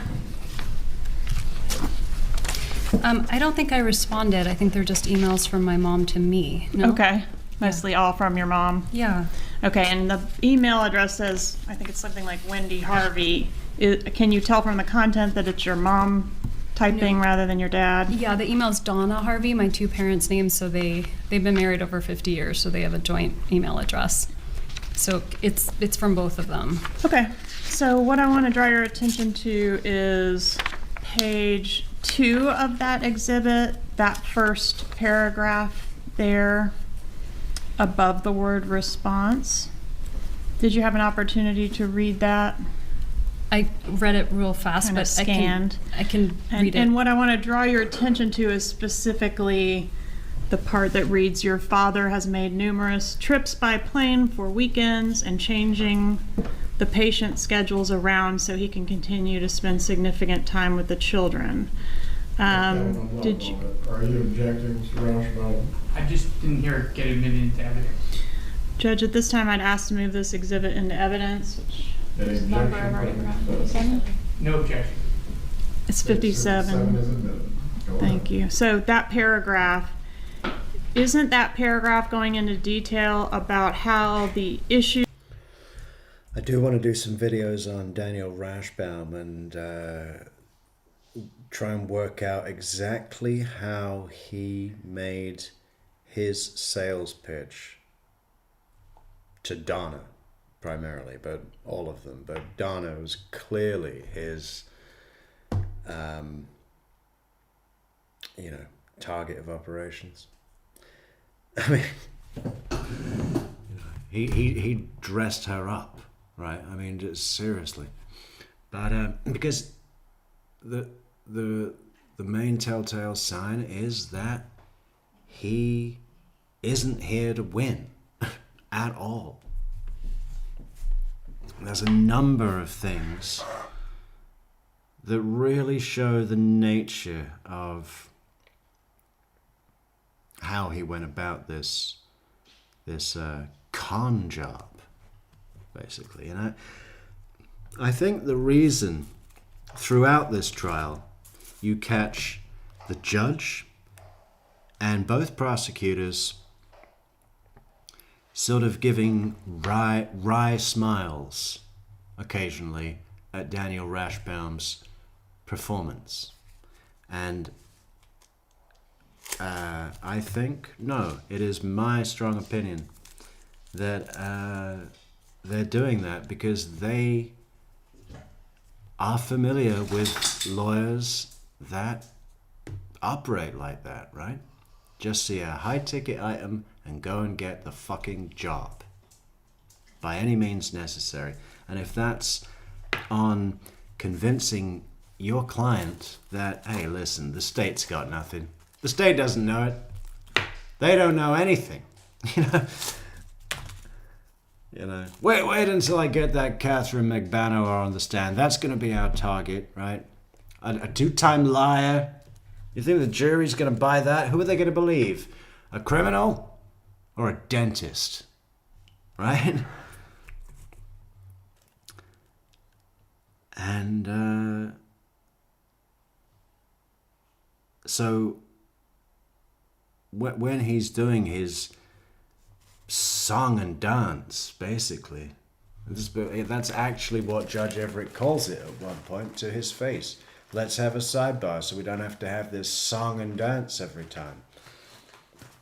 The professionals in the room, the judge and the prosecutors, both recognize the signs of a lawyer who doesn't give a fuck about winning the trial, knows it's unachievable, right? But has pitched his client and is now performing a piece of theater, which is all it is. It's all theater, really, but you know what I mean, an act for no other reason than staying true to his service level agreement, basically, to deliver on what he promised, but just enough so that he couldn't be later consequenced for ineffective counsel or not delivering on what he said he would do, right? He's simply going through the motions. And another part of his sales pitch, we really should just do this in its own video, but is that part of Daniel Rashbaum's sales pitch to Donna Adelson, why is he the right guy for the job, so on and blah, blah, blah, is that he said to Donna, look, not only are we going to bring Charlie home, but we're going to use the opportunity of putting stuff on the record up in Tallahassee. They don't want to change venue. Good. We're going to use their venue to put to argue Wendy's case up there as well. How do we know that was part of his deal? Well, that's what he spent most of the fucking time doing, right? The whole trial, even when Wendi is not on the stand and he's questioning other witnesses, he's still asking questions that primarily protect Wendi, or at least lead away from her culpability in this, right? And you can see how that would have been such a great thing that Donna would have latched onto. Yes, Dan gets it. He's going to show them up in Tallahassee. Send in Dan. And another thing is, we know from the jailhouse calls that after Charlie testified, Dan Rashbaum was showing Charlie text messages that he was receiving from the outside from people who were watching at home. And those texts said, what a great job Charlie did on the stand, how well he held up under cross, and, he's going home. Sure thing, yeah, innocent, 100% innocent. All of those kinds of texts, there's nobody on planet Earth that can convince me that any one of those text messages were genuine. But what it's very easy to convince is that's such a Daniel Rashbaum trick, right? He arranges. He says to people back in the office or whoever, it doesn't really fucking matter, right? Some hick on the street, send me a text after he gives his cross-examination and say, hey, he did fucking great on the stand. He showed Kappelman who was boss, right? That sort of stuff. And then Daniel Rashbaum shows those texts to Charlie, who reports that message to Donna, and it ultimately makes Daniel Rashbaum look like he's delivering on what he's promised and is worth the money. And hey, maybe he can squeeze out a few extra weeks for the appeal, right? A few more billable hours, right? Everything he's doing is tricks like that, all the way through. From before his arrest, he says that what is the phrase? He's been representing. What is the word? He's been when you bring a lawyer on to your thing, what is it called?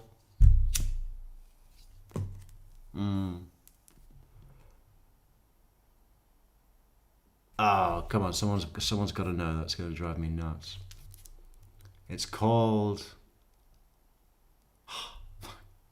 You know what I mean? When you allot them as your attorney, it's called something like Ah, fuck. How annoying. Let us know in the comments. Retain! Thank you, Sandra. He's been retained since 2016. Retainer. There you go. Christine Daly. She knows. Neverly, you got it. 100%.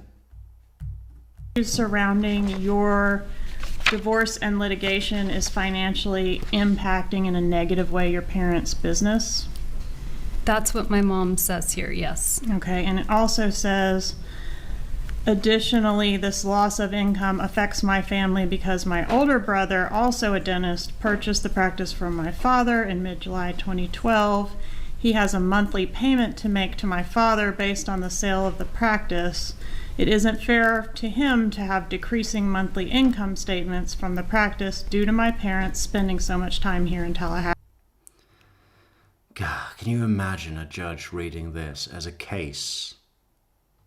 As part of the reasons why that judge should grant the mother the ability to relocate with the kids at a unreasonable distance away from the father, right? Because some dentist in Miami is having, quote, decreasing monthly statements. You know, that doesn't sound like dire straits, does it? When you phrase something with such weak language as decreasing monthly statements, it becomes quite clear that there's no real issue, right? Because if there were a big issue, that would be in the filing, the motion, right? If it were like so bad that it was like, listen, we're going to lose our business. We've had to lay off everybody. We're reusing our coffee granules, okay?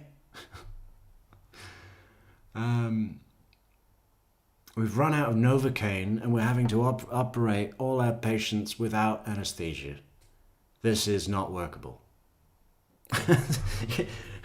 You know, if you just say decreasing monthly statements, it's quite clearly not a problem, because if there were a bad problem, you'd say it in this legal document. But they don't get that at all, right? And yeah, what have your family got to do with anything? You know, you don't have to come up to Tallahassee. Your daughter, she's a grown woman with a driver's license and everything, you know, a job,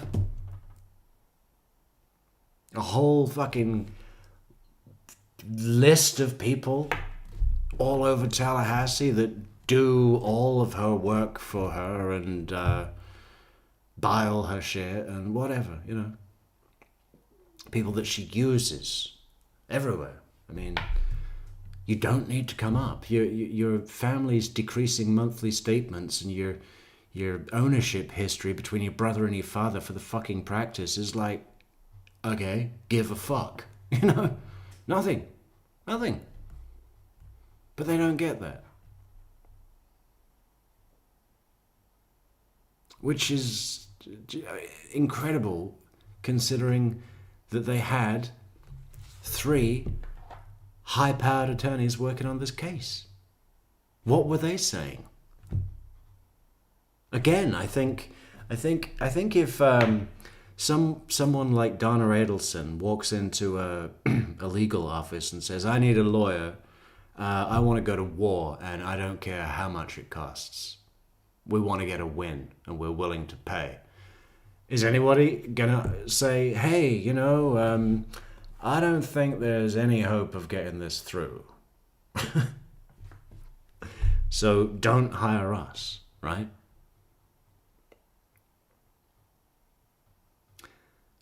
You know? It's not all about just paying for the ability to create a legal position that it would take someone considerable effort to confront, you know. If it doesn't have a good argument, then don't bother, right? I don't know, but the Adelsons just don't seem to get that. They think, oh yeah, we'll just bury this guy in paperwork. Yeah, we'll file motion after motion. We'll spend a ton of money to make ourselves even more angry and bloodthirsty for when we fail. You know, they set themselves up. Part of Donna's anger, Man, I want my kid back, man. That's my child, man. I want my kid, man. Hey, Riding Shotgun, thank you so much for the 3 cups on buymeacoffee.com. We appreciate it, Riding Shotgun. Part of Donna's anger that would have surely been fueled into this, you know, big decision, right? Would have come from her own failure to win in court, which was unwinnable in the first place.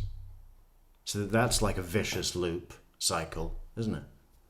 You know, I'm going to get so angry that I'm going to go for a really strong, expensive legal argument, but, you know, that has no hope of any success. And then, when I lose, I'm going to be even more angry and get a murderer to do my job for me. You know, it's your own damn fault, you know? Sometimes it's better to just walk away, right? Even if you lose. Even if you lose. Like, I have to consider doing that right now. I think my landlord is definitely looking at my security deposit and thinking, yes, this is my money. Yes, I could keep all of this money. Yes, I like this idea. You know. And that is annoying, right? That is annoying. I don't even want to fucking deal with it. I just want it to be fair, right? But it doesn't always work like that, does it? And I thought, well, you know, do you like spray paint on your wall? Do you think the next tenants like spray paint? How about dog hair? Do you think the new tenants will like dog hair? How about broken plates all over the kitchen floor? Like a Greek theme. Your next tenants, are they Greek? If they're Greek, they will love this. You know? But, you know, that'll probably just cause me more problems in the future. So it's probably better to just walk away and try and never think of this again.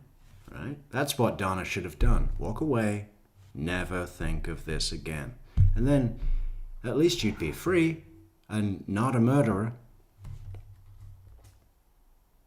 Sassy. So this is an argument that your mom is proposing, right, to help you, give you an idea of what might persuade the courts to allow the relocation. Do you agree with that? Yes, that's what she was doing, yes. Okay, and she's indicating that both your parents as well as your brother have suffered financially as a result of you not being able to relocate. Yes. Okay. And on page, do you have page numbers in the bottom right corner of your exhibit? I have them in the top so I can see. Okay, so 5 of, well, let me look. Give me a moment.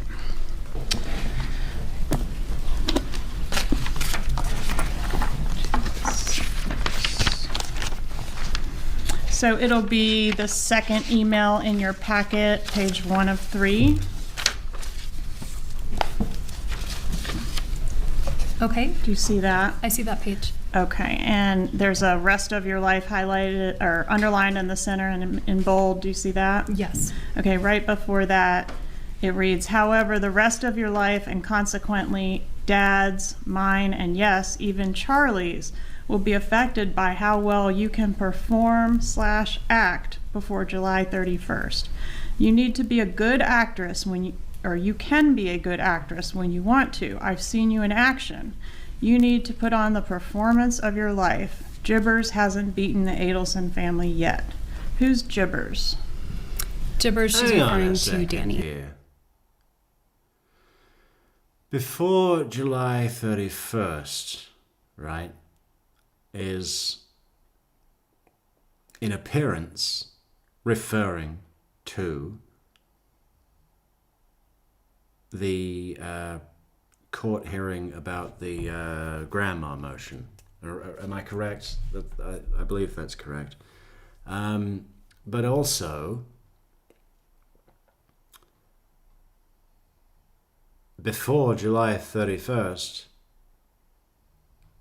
could be, can be counted as an umbrella term that includes July 18th, right? I think this might be the style of some of the code. It's a bit like a cryptic crossword clue. You know that thing where what's it? Let's look one up. Let's test the group. Who can get these? Cryptic. I wonder if Donna Adelson was into cryptic crosswords. I could imagine her being into cryptic crosswords because it does come with some kind of there's a bit of what is the word? Swagger, right? It's like, hey, I just did the whole cryptic crossword in the Times, and that can be impressive for a certain variety of people. Cryptic.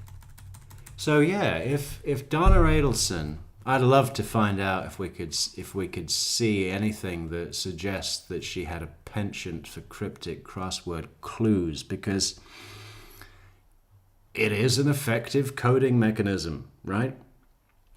Let's get an example. Cryptic crossword clue example.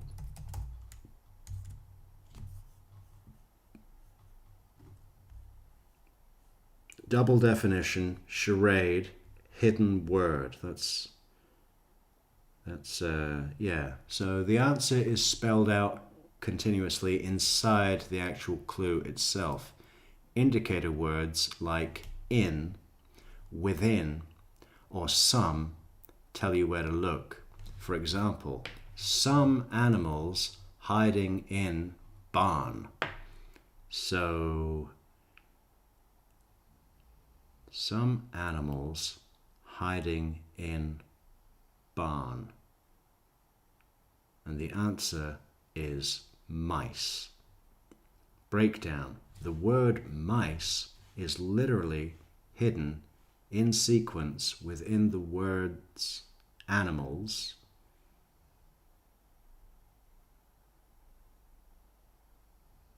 What? No, it's not. But you get the idea. Hey, let's listen to the letter again. I need to read all of Donna's stuff again and keep this in mind. We need to write it down. Cryptic crossword.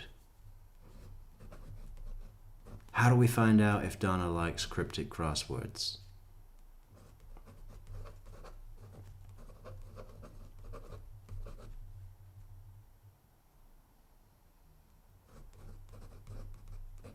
Donna. I like that. What's the letter? You need to it's how I see that page. okay. Email in your packet, page 1 of 3. Okay, Do you see that? I see that page. Okay, and there's a rest of your life highlighted or underlined in the center and in bold. Do you see that? Yes. Okay, right before that, It reads, however, the rest of your life and consequently Dad's, mine, and yes, even Charlie's will be affected by how well you can perform/act before July 31st. You need to be a good actress you can be a good actress when you want to. I've seen you in action. You need to put on the performance of your life. Jibbers hasn't beaten the Adelson family yet. Who's Jibbers? Okay, so I think we might have found something here. You need to put on the performance of your life is quite large language, yeah? That would make sense if it were applied to the context of her police interview, right?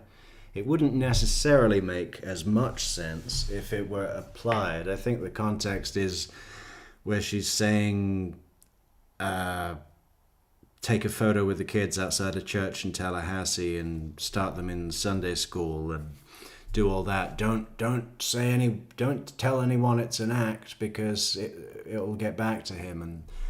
And in the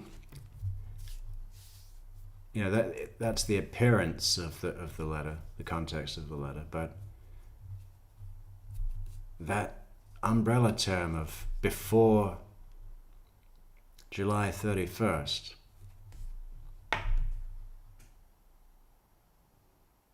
You know? Why not just say before your court date? I wonder what else is written in this email. We can pull it up in a second. Jibbers, she's referring to Danny. And was Jibbers a name he went by or just something you called him behind his back? Jibbers was a silly nickname that I gave him during the divorce proceedings when he was being pretty scary and threatening, and it kind of made me feel less scared of him. Okay, so not something you called him to his face. No. But that was a word that was only used to describe him. Yes, it was a nickname. Okay. So in this, again, your mom is referencing how everyone's life is being affected by this relocation, including your brother, Charlie. Do you agree with that? You know, this thing about Jibbers, right, where Wendi absolutely refuses to acknowledge that it was a unkind nickname, right? A derogatory term that they used out of hate, right? When actually, I think most people wouldn't really have any issue with the true version of that, which is like we hated this guy and we called him Jibbers because he's a jabbering goon, you know, or whatever. But she just kind of fails to recognize those sorts of things. It's important for Wendi to try and polish everything, even the shit that don't matter, which just completely undermines any believability of her own narrative, right? When the better thing to do with that Jibbers thing, just be honest. Oh, I had a friend help me come up with this. What? How long did that take? I mean, you know, you don't sit down and sketch out ideas to come up with a nickname in a group. That is what she said, yes. All right. Is your mom overprotective of you? Yes.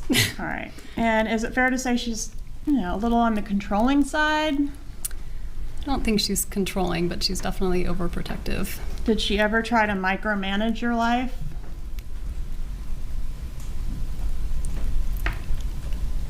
Maybe, yeah. Did she have an interest in who you were dating and who you weren't dating and who you should be dating when you were single? I think she was usually disappointed that I wasn't dating more. Okay. For example, isn't it true? You know, and Georgia knows quite well what she's doing here is putting the parts of Wendi that she probably is least wanting to be published to the world, you know, that your mother and your family were colluding with each other about who you should be dating and who you weren't dating and what would be a good person for you to date and date Dave and blah, blah, blah, right? That is the kind of stuff that Wendi has had all her life, has never liked or wanted, and formed a large part of the anger, hatred, and need for revenge against her own mother and brother. Right? It's precisely because they were applying the character traits of somebody who needs to be guided through their life, treated as an invalid child. And Wendi seems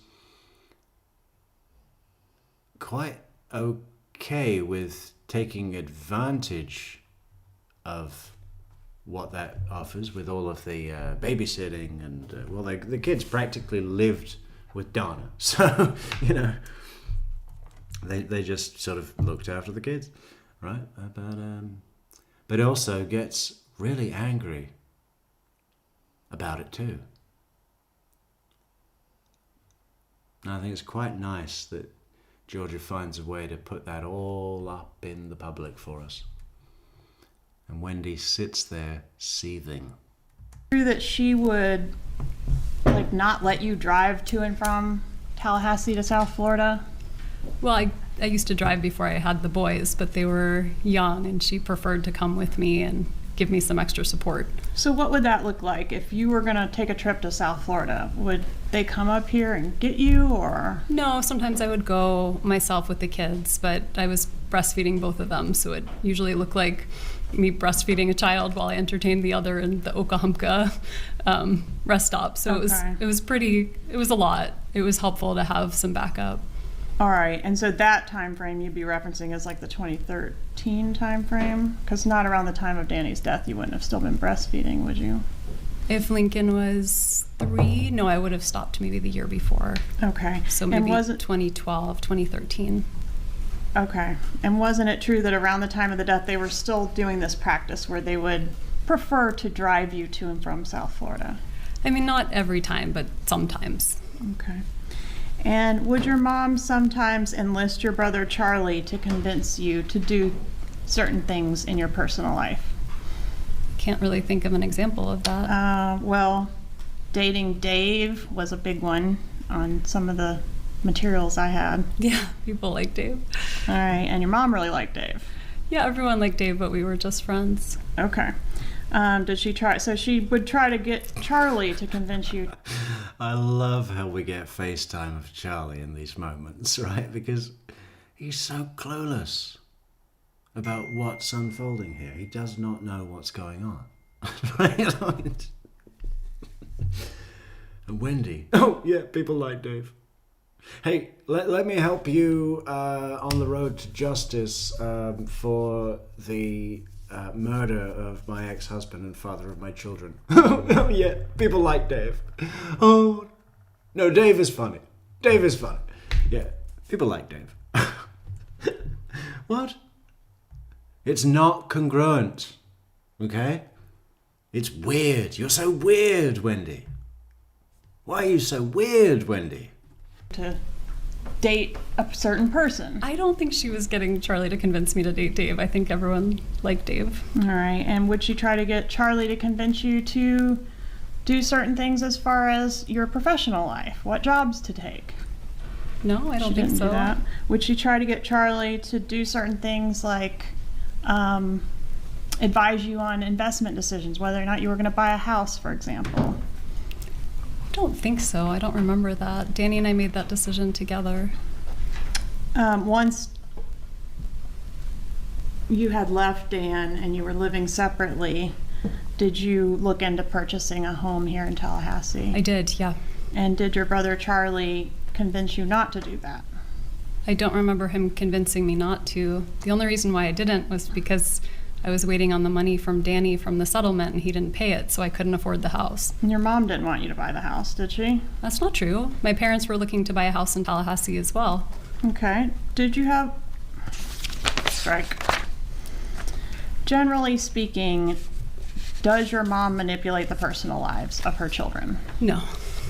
Is your mom, like, if she's really upset about something or worked up about something, is that something that...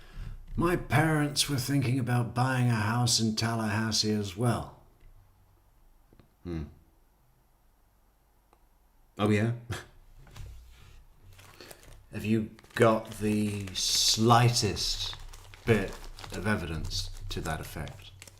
An email, a text, a listing, any listing, just one. No? Okay. Just another one of those facts with some degree of plausible deniability, although not really that much. that your brother Charlie's going to hear a lot about? Who's going to hear more of it, you or Charlie? Well, if my mom's upset with me, probably Charlie. And if she's upset with Charlie, probably me. Okay, so do you get a lot of that? Do you hear a lot about? Yeah, the fucking regular Brady bunch. If my mom's upset with Charlie, she'll... Yeah. Again, just stays all away from the premise of the question. What? One more time. Generally speaking, does your mom manipulate the personal lives of her children? No. Is your mom, like, if she's really upset about something or worked up about something, is that something that your brother Charlie's going to hear a lot about? Who's going to hear more of it? Right. If your mom's really upset about something or worked up about something, who's going to hear more about that?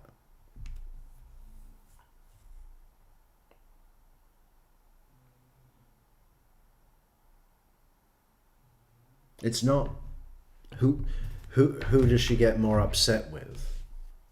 It's not limited to the two of you. What if she's upset with someone else, like your ex? Who would she, plan a murder with to take care of that problem, Markel? Right? Not the person closest to him that lives in the same fucking town,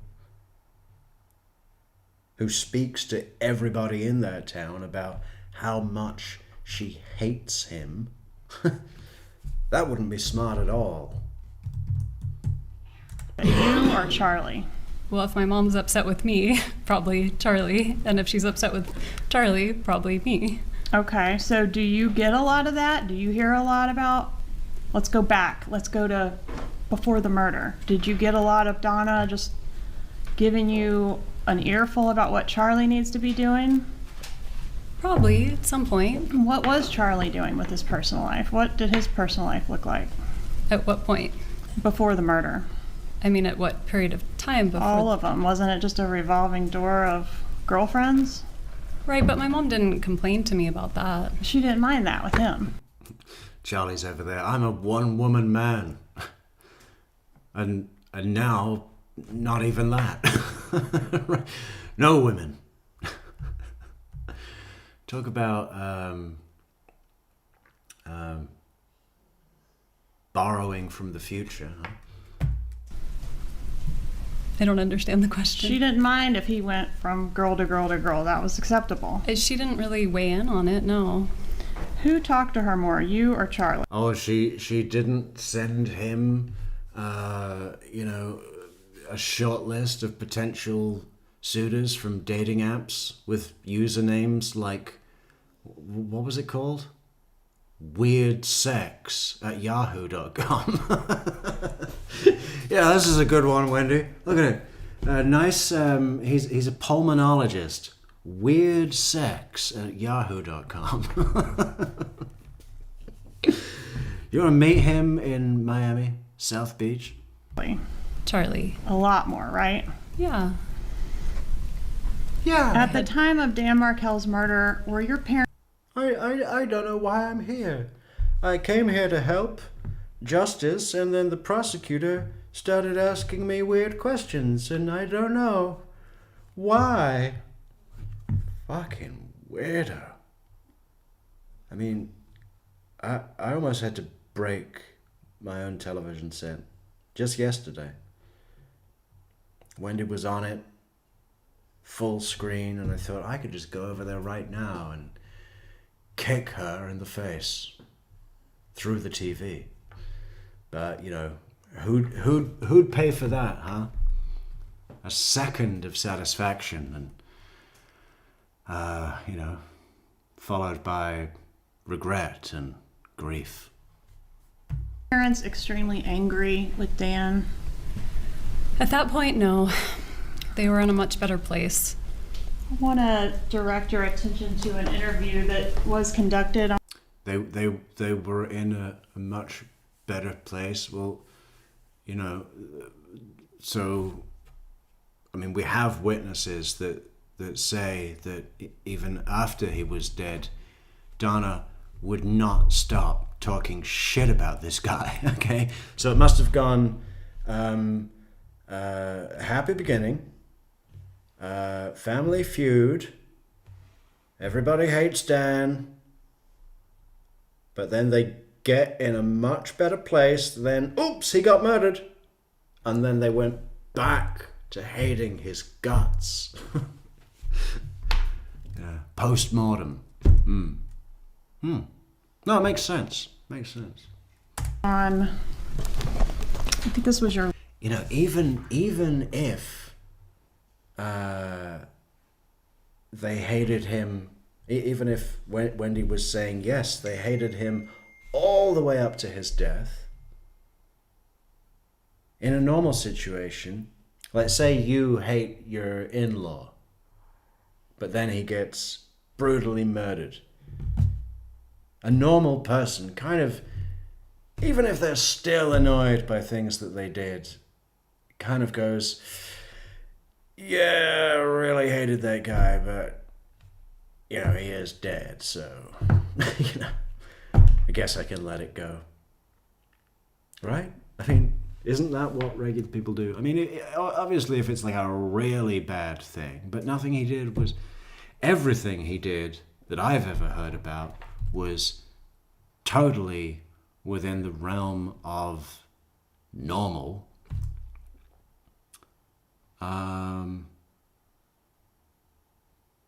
I really think that the main split between Dan and Wendy is, you know, when they met, Wendy was presenting as a serious academic professional with a fantastic resume, a world-class education at Cambridge. I went to Cambridge. Did I tell you? I went to Cambridge. You know, and all the rest of it, and probably for all of the early phase of their relationship and early marriage. Don't forget, it wasn't long after the marriage that the big thing happened where Dan said that he was unable to attend the funeral of Donna's mother because of his position within the Jewish faith. Kohen. They're not allowed to be around the dead. Something like that. Basically, Dan at some point would have realized that Wendy's whole presentation of being anywhere close to his level was a complete fantasy. And I don't think he went around belittling her, like to be a dick, but he probably stopped playing the game with her and treating her like a serious professional, which she absolutely was not. Right? And when you stop playing someone else's game that allows them to kind of keep up their own game, continue to believe their own bullshit product that they're selling, right?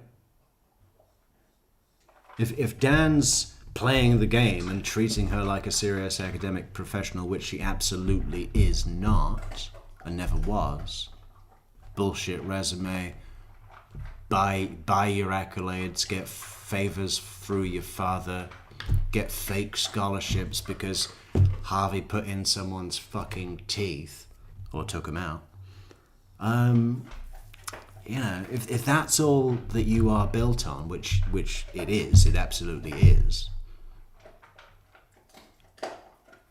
You know, it's like Wendi has a house of cards, right? But she tells everyone it's made of bricks. And for a while, Dan acted and played along with this idea that her house of cards is really made of bricks. But after a while, Dan wanted to focus on his own bricks, right? Keep building those bricks, because he was building solid bricks, good foundation, and didn't have time to play fucking Fantasyland with little Wendi Adelson's pathetic house of bullshit cards, right? It was like, I'm not pretending these are bricks anymore, because that's affecting my own plans for building my real bricks. My brick house, right? My brick wall, baby. And while Dan was playing along pretending Wendi's bullshit house of cards were made of bricks, that further enables Wendi to believe her own bullshit house made of cards are made of bricks. When Dan stops playing that game, Wendi's whole system of her bullshit falls down, right? That makes sense to me to be the point of no return for Wendi, right? If Dan could have gone along for the rest of his life pretending those bullshit house of cards were made of bricks, maybe she'd have just continued to play pathetic Mr. and Mrs. Bear with him for the rest of their days, right? While continuing to cheat. Yeah, that really... What do people think? Do people think that there's another reason? Or is that just it? Because I don't really feel like I need to look for anything else. There was no abuse. You know, the thing about the kosher diet, was that a sudden change? I don't think so. Dan had always been present within or practicing the Jewish faith, had he not? I mean, he'd said to his mother that he didn't want to be a rabbi, he wanted to be something else. Not a rabbi, but something similar. I forget which, but you know, all of the reasons Wendi gives, I think we can say for certainty are not the truth. So when Wendy says, oh, we used to have bacon and now we can't have bacon. So we had to get a divorce because I love bacon. I love it so much that I'm going to make a special point of when I am the custodian of our shared children that he wishes to raise kosher, whenever he actually does get me to phone him on Skype, I'm going to put a huge plate of bacon in front of them to eat while they're on the phone with him so he can see. Yeah. Mm-hmm. Yeah. Couldn't even just wait until after the Skype call. It had to be then. Yeah. And if he complains, I'll tell the courts that he's starving his kids. Then they'll give me my relocation. I mean, no. The thing that really happened was Wendy had a house of cards. Dan used to believe it was made of bricks. That allowed Wendy to believe it was made of bricks. Dan stopped. Wendy couldn't continue her belief. That was no good for Wendy. That undermined every other factor of her bullshit, lying life. Right? Everywhere. And she would have counted that as a massive betrayal. When really, Dan just didn't have time for games. You know, you want to play dress up? You want to play house? You want to play like, oh, pretend I'm an academic? I am an academic, Wendy. And I have bricks. So fuck you. Yeah. I'm 100% satisfied. If anyone thinks I'm wrong, tell us and let's discuss it, because that's how we flesh out the truth, right? And the ideas, but mostly truth. Law enforcement interview. So July 18th, 2014. And I'm specifically for court and counsel looking at page 27, lines 11 and 12.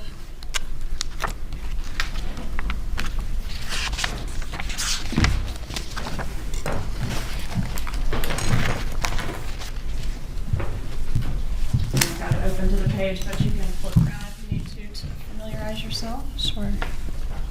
And I'll take that exhibit if you want.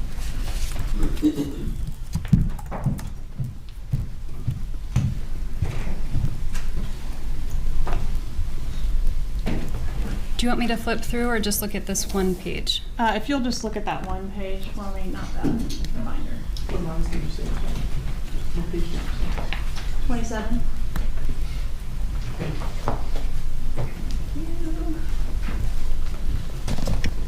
Let me get to where you are. So page 27 there, lines 11 and 12, and I've got it highlighted for you. Yes, ma'am. Says, Ms. Adelson, my parents are, very angry toward him. Is that true? Was that Isn't true? that what you said? Your parents were very angry toward Dan. Can I read the rest of the sentence? Sure. So I say, my parents are very angry towards him, but even when they're around my kids, they would never say a bad word about my kid's father. And then on page 288, line 24 through page 289, line 1, and that's going to be, yeah.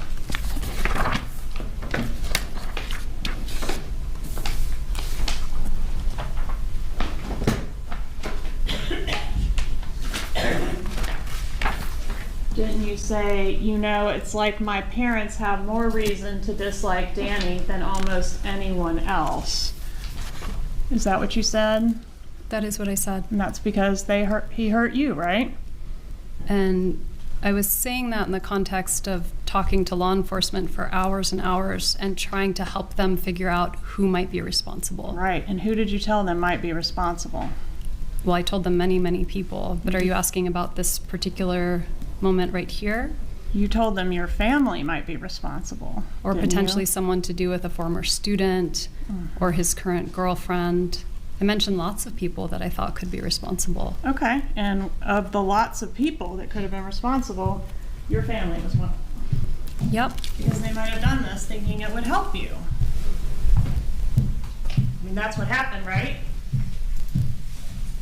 I'm sorry, I don't understand the question. Your family had your ex-husband killed to try to help you, didn't they? No, that's completely untrue.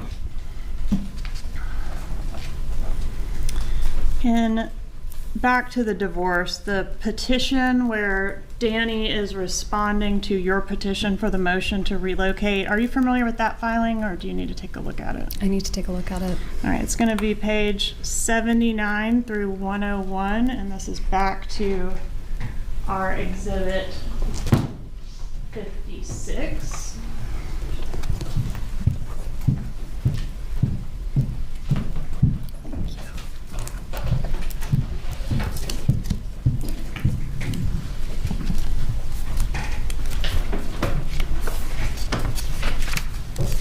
And again, that was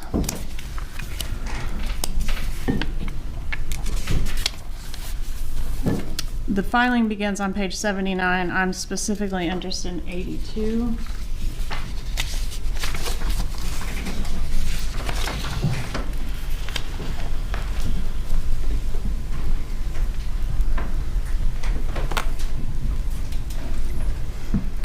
And in this filing, doesn't Mr. Markel say, quote, "The husband affirmatively alleges that the wife helped herself to non-marital assets, including money and stocks owned prior to marriage, as well as numerous personal non-marital belongings of the husband, such as luggage, bicycle, tennis racket, and family heirlooms.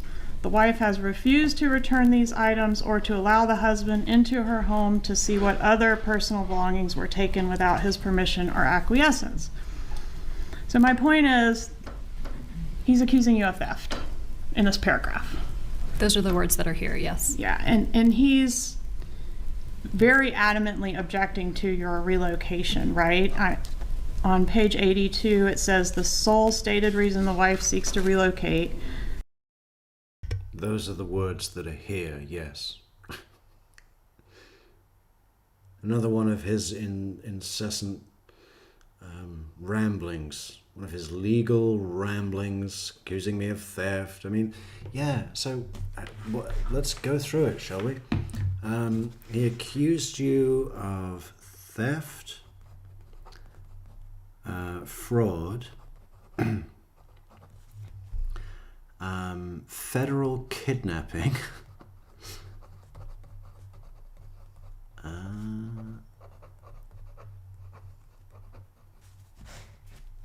sowing the seeds for parental alienation.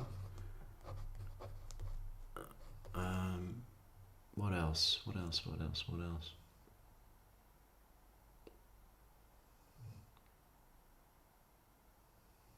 Theft, fraud, federal kidnapping, parental alienation, and, well, the rest is just being a dick, being a complete dick all the way through. I mean, you know,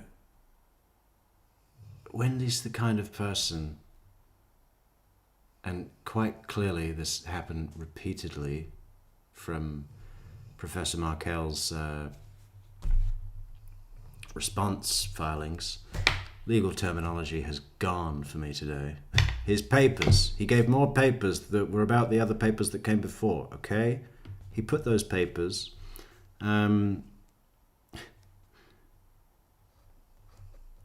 Wendi would make appointments for Skype calls with the kids and purposefully be late or not show up at all,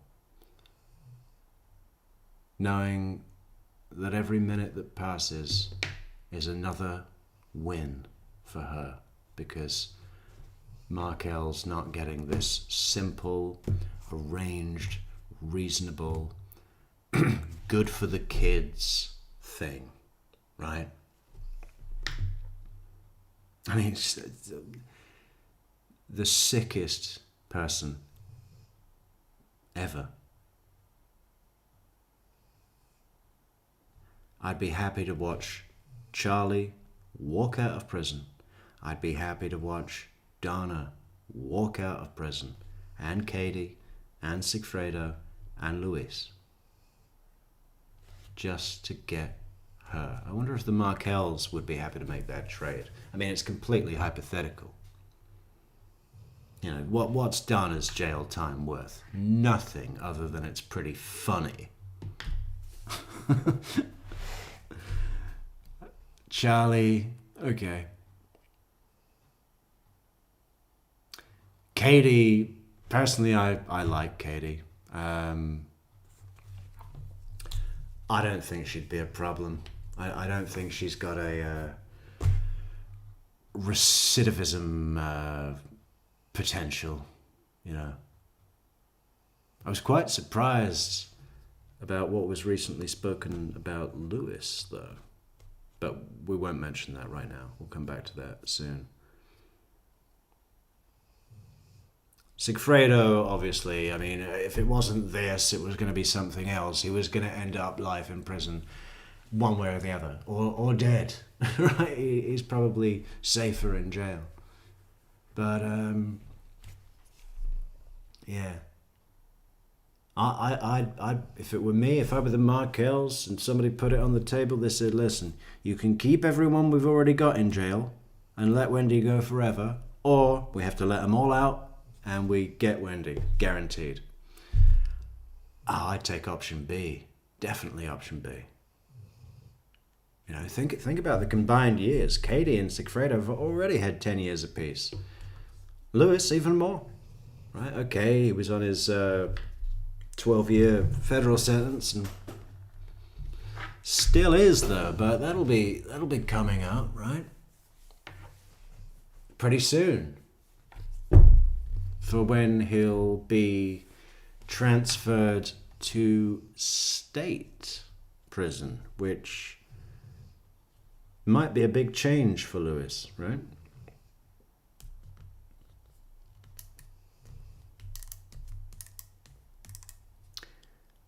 Less protection. And if there are other Latin kings that need to punish him for testifying in court against his oath, state is more high risk, from what I understand. Imagine if he got killed in jail, God forbid, before Wendy's trial. How would that affect things? They should keep him in federal. Keep him safe.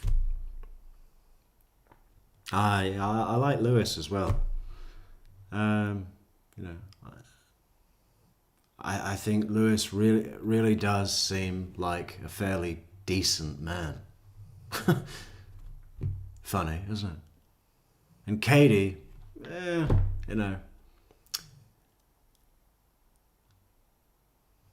just not very conscious, yeah.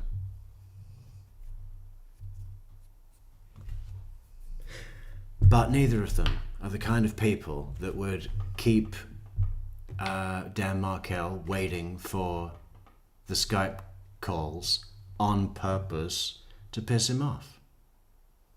Right? That's not their style. Yeah, they're bad because they did the murder, but it's a different kind of bad. Right? I think the Skype calls, well, obviously, with the Skype calls, no one dies or gets physically hurt, so you'd have to say that murder is worse. But the reasons behind the act, one is monetary gain. Easy to understand, right? Greedy, selfish, no respect for human life, but, people understand it and accept that it's a part of the world, greed, right? And we've all felt it sometimes, right? The last piece of cake, that's mine. That's the same thing. A very small version of the same greed that Katie McBanower had when she took that money and arranged all this, right? The last piece of cake. So we understand that emotion, that drive, right, for that last piece of a really good cake, even though you've already had 3 and everyone else only had 1 slice each. And you want the other one as well. Greed. But, you know, the Skype calls is such a fucking ugly, horrible piece of shit emotion that despite the result of murder being worse, I still think it's worse. Because it's sick. It's really just made of hate and the shameful joy of needing another to suffer and to be inconvenienced, because that's the only thing that makes you feel like you have control in a world where you actually feel you have none. Right? Because your mother made all your decisions. Pretty fucking pathetic, isn't it? When you think about it. You know, the root of Wendy's problem is that she can't stand herself. And that she can't accept that concept. Which unfortunately for her is the only way to get beyond that, right? You know what I'm saying? It's like if you're so resistant to recognizing what the issue is, how do you expect a solution or a resolution? There isn't one coming. Yeah, it's like the alcoholic.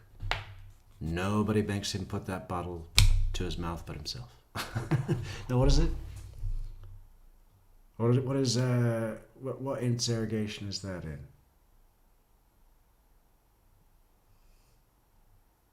Oh, it's the Michael Rafferty one when that cop says, you know, it's like an alcoholic. What's the first step to getting better? Admitting they have the issue. Wendy's never going to be able to do that, right?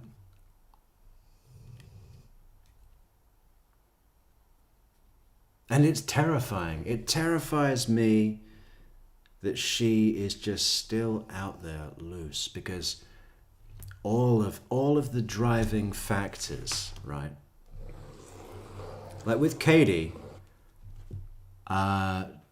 if by some twist of fate she provides information to the state that can be so useful for Wendi that essentially the state has to undo the jury's verdict in her second trial and let her go, which is a possibility. I mean, I don't know how likely that is. I don't think it would be very likely. But, you know, technically it is written in the law how that could be done. If she got out through something like that, does anybody think that there is any risk that Katie is gonna, you know, start dating a dentist or a veterinarian? She starts dating a veterinarian who says, do you know anybody that can rough someone up? And, you know, then sets up a murder for him. I don't think that's going to happen. You know, the driving forces of what made Katie's bad decision, or went into her bad decision, are pretty well dissipated. I'd say. I'd say that she fully gets the message and regrets her actions. Sees how stupid she was. Sees the ugly nature of what drove that for her. But with Wendi, that's not in the future. It doesn't matter what you do to her, that's not coming. Because she's her own block to it being allowed to happen, right? So, she's 1,000 times worse. And because the driving forces that made Wendy's bad decision are still there every day, I hate myself, but I can't confront that fact, blah, blah, blah. Who knows the misery that she has caused? Maybe not murder, but Skype visit sort of shit. She'll pull that on anybody and everybody in her life the second she's crossed, right?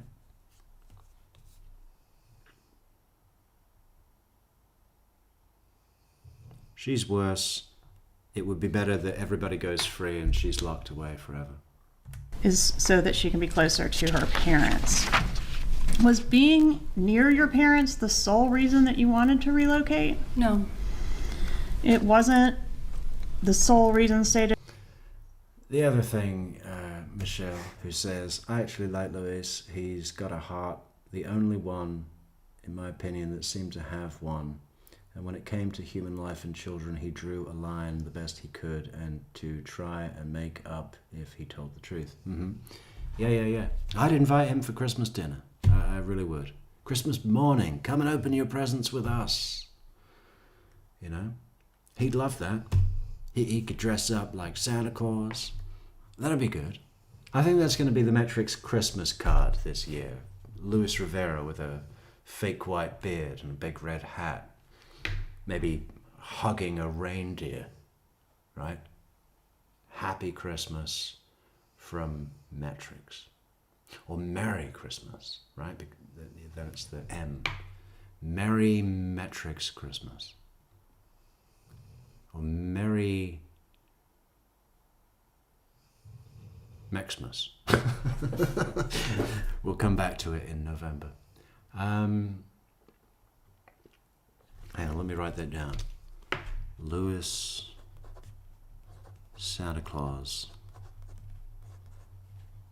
Christmas cards. They go out to all of our Patreon members, okay? The other thing with Louis is that he outclasses everybody who asks him questions on the stand. You know, I mean, it's pretty good rapport that Georgia has with him. They're not, you know, he's a state's witness. You know, he's been brought in by her. They're not arguing, so he's not exactly outclassing her, but he does deliver his questions very nicely from Georgia. And anyone like Chris DeCoste or Tara Kawas or Mr. Hand Grenade or Daniel Rashbaum or Jackie Fulford, is that it? Fulford? Yeah. He totally, remember when she kept calling him Mr. Garcia? And then he was like, hey, that's twice. And then Tara Kawas, she was really nothing as well. You know, when I first watched Tara Kawas, I kind of liked her. I kind of liked her style. I think I was mainly just taken by the Jamaican accent because it's not normally an accent you get to hear in in a courtroom, unless you're in a court in Jamaica, right? I mean, that'd be good. Why aren't those trials televised? Can you imagine the judge with a big fucking reggae hat and massive dreadlocks? Dreadlocks coming all down the bench, right? That'd be cool. They should do a Cool Runnings sequel where they all get busted and have to go to court. Yeah. What were we just saying that mattered? Lewis outclasses anybody who questions him on the stand. You know, look at the comparison to Wendi on the stand. It's embarrassing, her performance. It's just a bald-faced liar, right?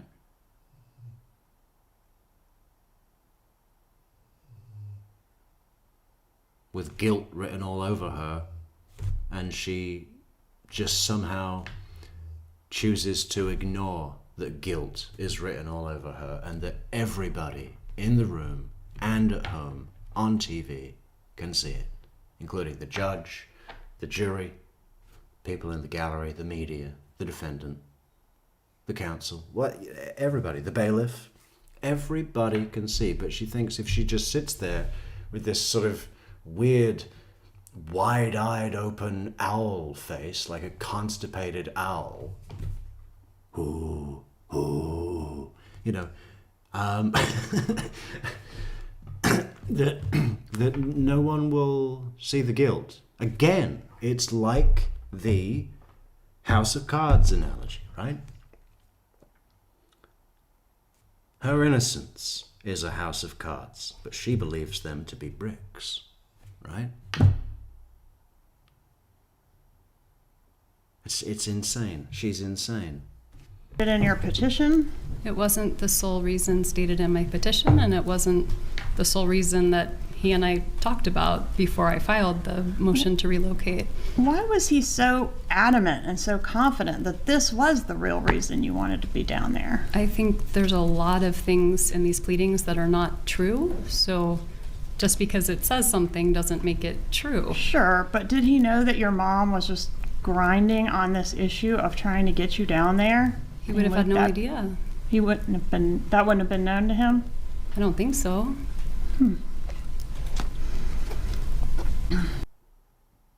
Mm-hmm. Really? But he was accusing you in these pleadings of all kind of stuff, right? I mean, I'm not saying it's true, but hiding financial assets, failing to disclose things, kidnapping his kids in the middle of... Wendi, Dan would have known exactly how cheap and greedy you are, you know.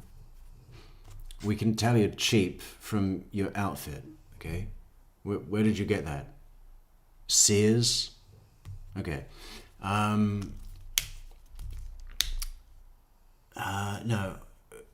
The kind of money... You know, Dan was sending Wendi nice peacemaking messages. Can we try to, you know, put our differences aside and sort this out between us just with love and understanding, you know, for the betterment of the children's lives and to avoid the unnecessary costs and time. And Dan had a bit of money, right? I mean, he could afford to pay for these legal battles himself, right? But he would know that the money involved in what Wendi was doing, and as the plaintiff, she's the first one to nominate payment for anything, right? In terms of mounting her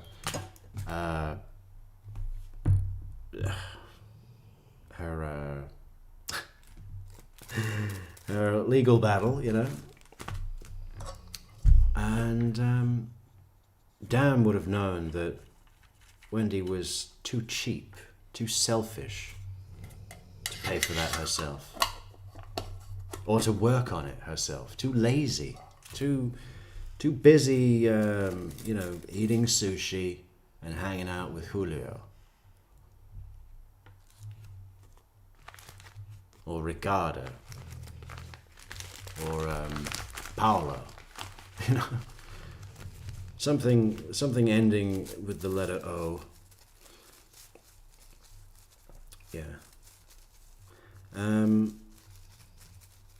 But yeah, I'm trying to think of any literal correspondence where Donna's involvement is heavily discussed. I can't think of any right now, but I mean, it's just absolutely fucking ludicrous to think that Dan wouldn't be able to work out just by knowing how cheap and selfish and lazy Wendi is to pay for any of this or do the work involved to mount these what is the word I'm looking for? A plaintiff mounts a complaint or a motion. You end up with these words, just there was several of them sounding appropriate all at once without really knowing which one is the correct.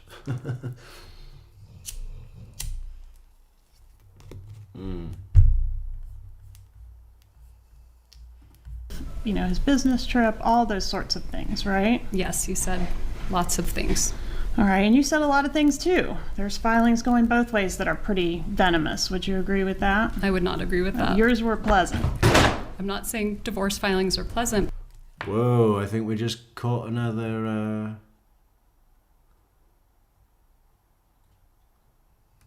All right, and you said a lot of things too. There's filings going both ways that are pretty venomous. Would you agree? Right, I just got to do a couple of pauses here because there's a Wendi lizard face that slipped under the mask here. Agree with that? I got to catch it though.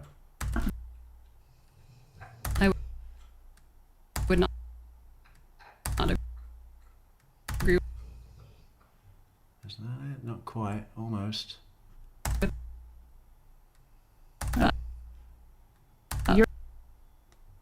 Yours were pleasant.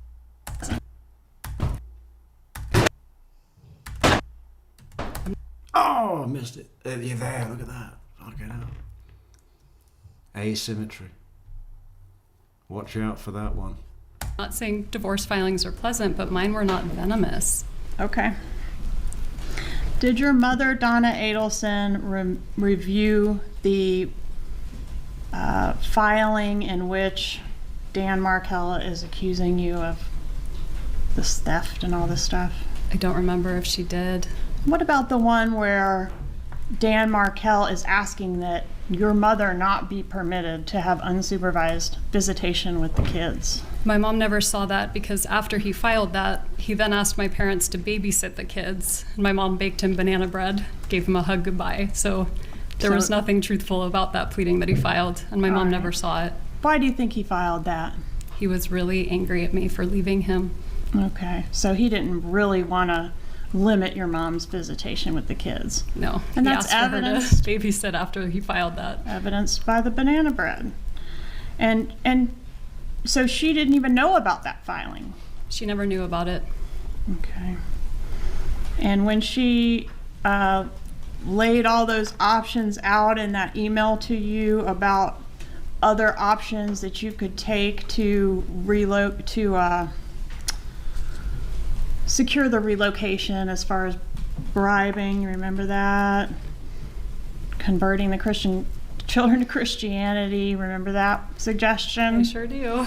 Okay. What did she put in there that she viewed as your most non-negotiable and most important part of your divorce? I don't know. Do you have something I can see? States Exhibit 57. What could it have been? What could it have been? from my big divorce. What was my mother's one non-negotiable, all in caps, condition for the divorce? Well, it was 10 years ago. Yeah, it's nowhere close to believable. And what is the excuse? That your lawyer told you not to think about this and removed your memory from your brain? How much did that cost?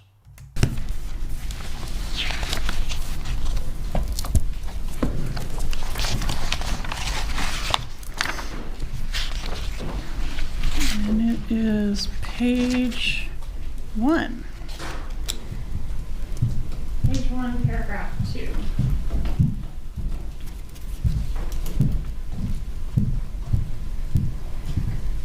So you want me to read what she said here? I want you to answer the question. What was the most important part? Of the divorce for my mom. Yes. It says here that for her it was relocation. All right. And did you have 2 8-hour mediations in your divorce? We had 2 very long mediations. I don't remember exactly how long they were, but they Did felt they like a very result long in a time. resolution? No. Was Mr. Markel seeking to depose your mom as part of the divorce? I don't remember that. Do you know if it ever happened? I don't think it happened. I don't remember it. Was the prospect of that upsetting to your mom? I don't think so. I don't remember it, so I don't remember talking with her about it or... Did your mom call Dan any disparaging names around this time frame? Well, I just read them in the emails, but I Okay. don't remember them independently. Okay.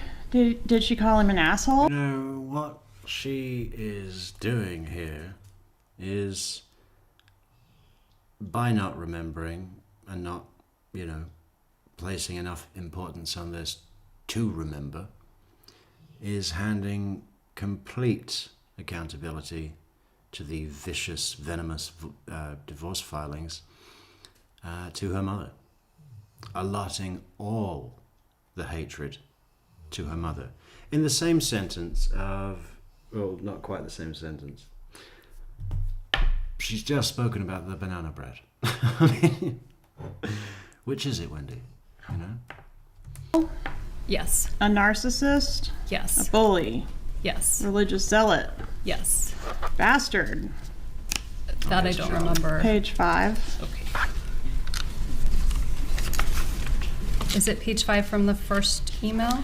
Yes, if you'll just go through by the physical pages.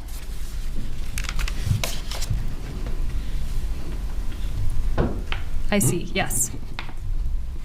Look at him. Look at him.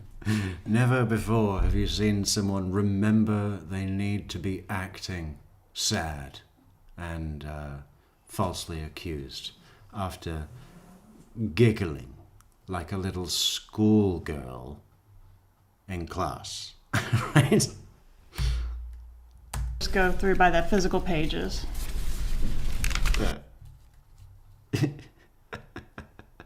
That hand thing that you do when you feel you're just about to burst into laughter spontaneously and inappropriately.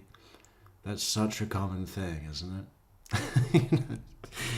You're about to go into the giggles, so you put your hand up just to kind of anchor yourself and to cover up any muscular contractions that might be making your face grin.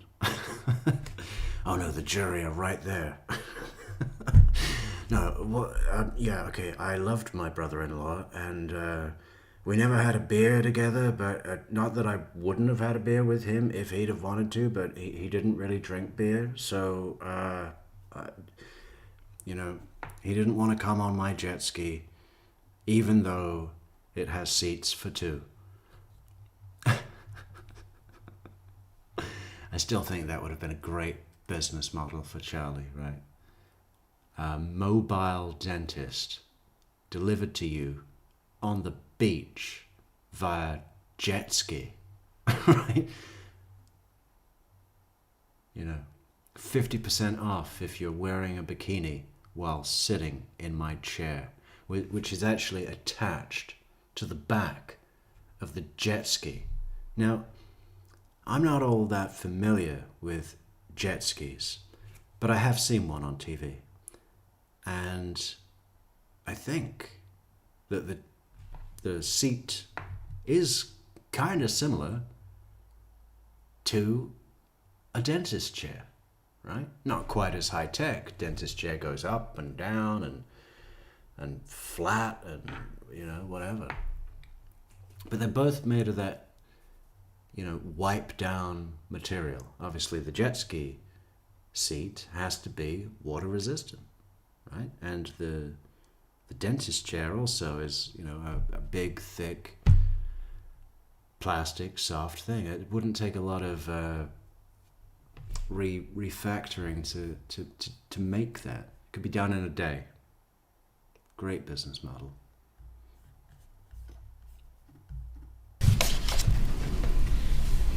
Mr. Pinto! I see. Hello, Pinto. How you doing? Good to see you, Pinto. Yes.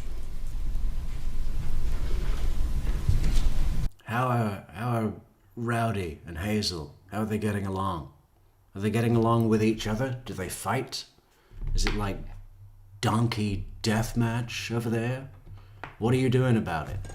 Sanctions. Segregation. Keep those guys apart until they learn to play nice. I'm sorry, what was your answer? Yes. Fucker? Yes. Look at it.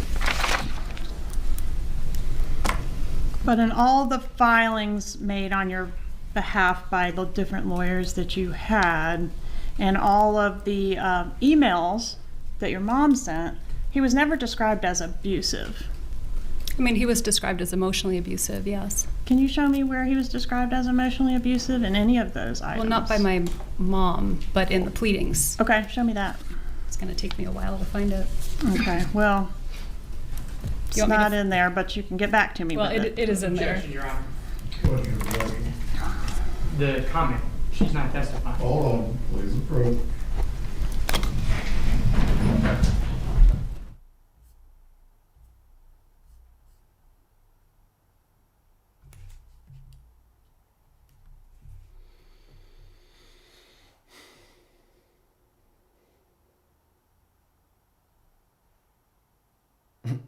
She's smiling at now.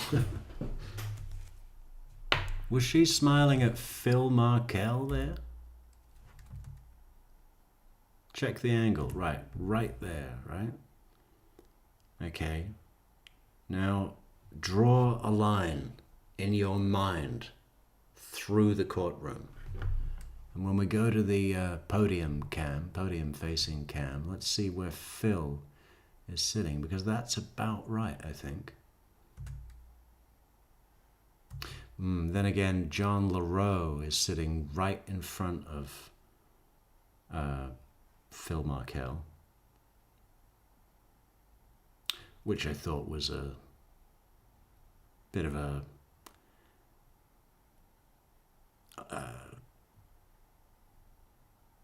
uncomfortable choice.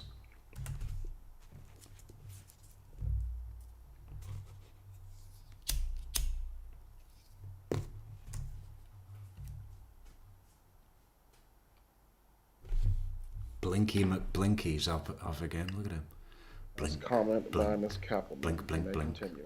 So would you have to review the whole file in order to find that, or could you give us a starting point of which filing it might be located in? It might I be want my kid back, man. That's my child, man. I want my kid, man. the initial divorce proceedings. Boom! Thanks so much, Pinto, Mr. Pinto Peabody, for those 10 cups of mocha latte on buymeacoffee.com. Thank you so much, Pinto. Very kind, mighty kind. We appreciate it. It wouldn't be in emails from my mom, but it would take a while to find it. It might be in the depositions. Okay, did you view yourself as being stuck here in Tallahassee once the relocation was denied? I didn't. I mean, I had a really nice life here. I did not view myself as being stuck. Would you please turn to page 100? Did you enjoy, driving 400 miles each way every week? Was that necessary?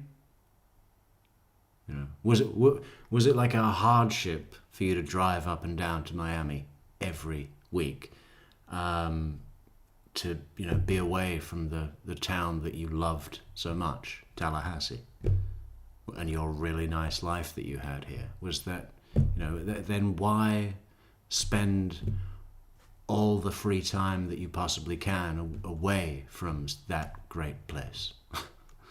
I had a really nice life here. My book wasn't about Tallahassee. It was Hiawassee. It was definitely somewhere in Florida, but not supposed to be about Tallahassee. Was it in the panhandle of Florida? No. Oh. You make the whole world cry at your bullshit lies. 76 in that exhibit in front of you.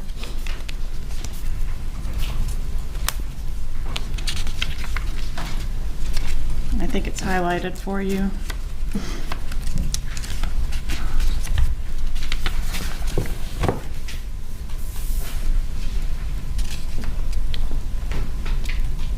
Did you describe yourself in that filing as being stuck in Tallahassee? I don't see it. You said it was highlighted, but there's nothing highlighted. Okay. 176 on page. You're on the wrong page, dear. I didn't highlight it for you. Okay. Just a moment.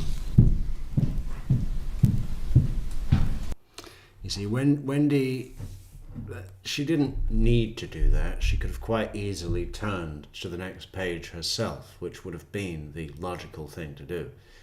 But making Georgia go up and down to the podium, at least in Wendy's mind,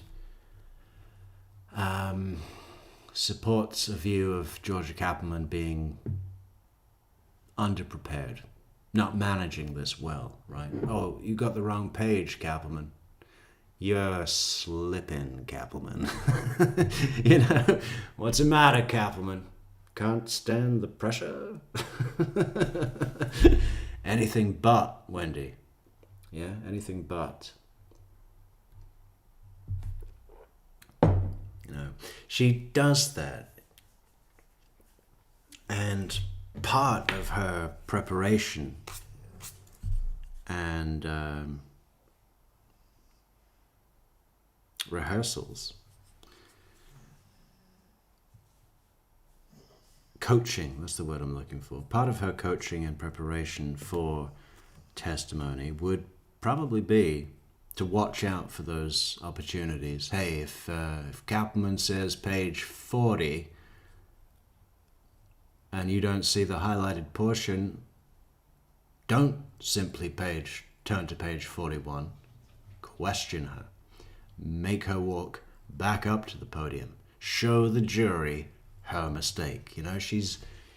She I don't know if she's like a hawk, but you can tell that she is set to watch for any opportunity to do something like that, right? Hoping that it would be enough. But, unfortunately,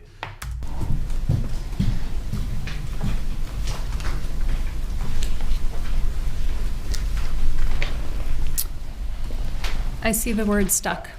I found it. Okay. So how's Soap, Mr. Pinto Peabody? She's bored as fuck, but she's good as gold, and that's why all coffees for a full week are going straight to the dog. Okay?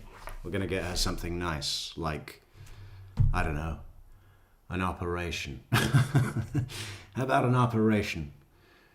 Yeah, well, that'll be for her birthday and Christmas.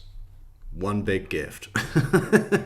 Right? No, we do need to get Soap something nice. Or I'm thinking maybe roast beef, because she's developed a taste for roast beef. Yeah, we've been really busy this week, so there has been neglect, and I feel terrible. But we'll make it up to her as a team with coffees. Describe, at least in one occasion, being stuck in Tallahassee. No, can I read the sentence? Sure. So it says, the husband has made it difficult for the wife with her colleagues at her current position due to his statements and actions, and the husband's intent is to relocate to a larger area at some point. So the wife is merely stuck in Tallahassee until the husband decides that the time is right for him to leave. All right. Meaning, And had he accepted a job anywhere else by the time that he was murdered? no, he hadn't yet been offered a job, but he was always looking. Okay. So he was. Any evidence of that? You know, any evidence? I mean, he seemed pretty set to me. I mean, my impression was all about, you know, his whole thing throughout his career, before his career, seems to be discovering the right ladder to climb, right? He had that book, How to Get Accepted to Harvard, I think was the title, right? With steps. What did he do? He followed the steps, right? If his ultimate goal would be to teach at Harvard, having a serious stint at Florida State and climbing that ladder internally, you know, it's not my field, but I would imagine that would be a good component, right, on your way to get there. But that could have been years away, right? He did guest lectures in New York. I mean, he didn't. I don't believe that he was, you know, Wendy's painting the picture of like, well, look, you know, he was any moment he could have left Tallahassee. He could have been offered a job in there or over there or over there, nationwide. You know, he was in play. And if he left, then we would have no support for our kids, except for the 700 people in my contact list that I phone and use and never return favors for, you know, all around Tallahassee. Yeah? Apart from those people, apart from those 700 people that'll do anything I say for no return, we wouldn't have any support. If Dan just suddenly decided to up sticks and hit the road, Dan, while in the relationship with Wendi at least, had selected what he believed to be a good place to raise his children, you know, good neighborhood, school system, all that shit, right? It was a place of permanence for him, right? Haven't seen one piece of evidence that Dan was on the cusp of leaving any minute, right? Far from it. The evidence suggests otherwise. And when the evidence suggests otherwise, then anything Wendi says, what do? We go to the evidence. And we believe that. He's just going to move and just let you have the kids at that point? He probably would have done what I did, which is have a conversation and see if it was a place that made sense for both of us to live. And would you have moved to wherever he got a great job and started a new life there? Potentially, yeah. Okay. Mm-hmm. Did you like Tallahassee? I did. And you said, I think you did say this, but let me clarify. Was your mom aware of Wendi, you don't even like the way it is spelt. You know? the order denying relocation? My mom was aware of the order denying And relocation. what about your brother, Charlie? Was he aware of that as well? I'm If you sure know? my mom would have said something to him. All right, so did your mom suggest any ways that you might coerce Dan Markel to let you move with the kids to South Florida? Yes, I think we talked about that before. We did, and for this I'm referring back to those emails. And in particular, the bribe. So another bribe to get him to allow relocation. I'm on page 5 of the first email for the defense. Another bribe to get him to allow relocation should be the offer of plane tickets so that he can fly back and forth, right? So you're gonna potentially offer this big monetary benefit, allow relocation. I'm on page 5 of the first email for the defense. Another bribe to get him to allow relocation should be the offer of plane tickets so that It's so funny that Donna actually writes down the word bribe. Most people tend to avoid that word for the obvious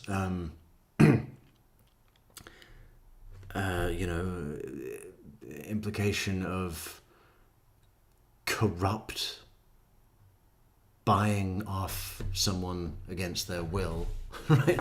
Blackmail. Let's blackmail this guy and bribe this guy. You know, most people rephrase it as an offer, right? Just to retain some form of their own dignity. But I guess with the Adelsons, that ship sailed some time ago, right? Talk about falling into into some depraved version of what is considered acceptable behavior. Another bribe should be, you know, even in a personal letter to a family member that's part of the conspiracy. I'm not talking for fear that it will be seen by someone else. Even in internal communications, it is usually omitted. that he can fly back and forth, Exchange. right? So you're gonna potentially offer this big monetary benefit. Yeah. So what are you feeling about the flip, Mr. Pinto Peabody? You think do you think Charlie would flip on Wendi while Donna is still alive and Harvey is still alive? Because that's the question for me.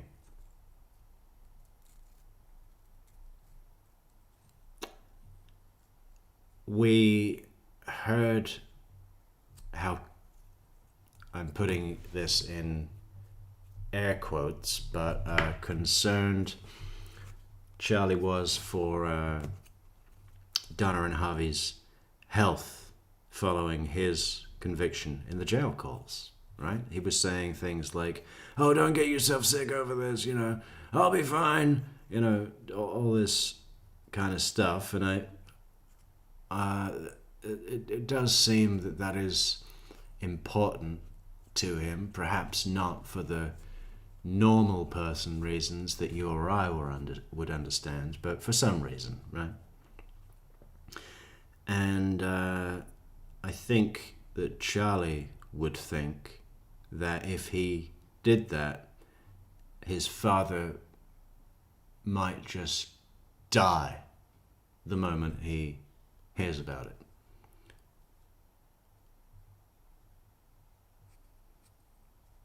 So I'd say that he definitely wouldn't want to flip. I mean, before his parents die, I don't know. On the other hand, these people have such a way of convincing themselves of whatever they want to believe, right?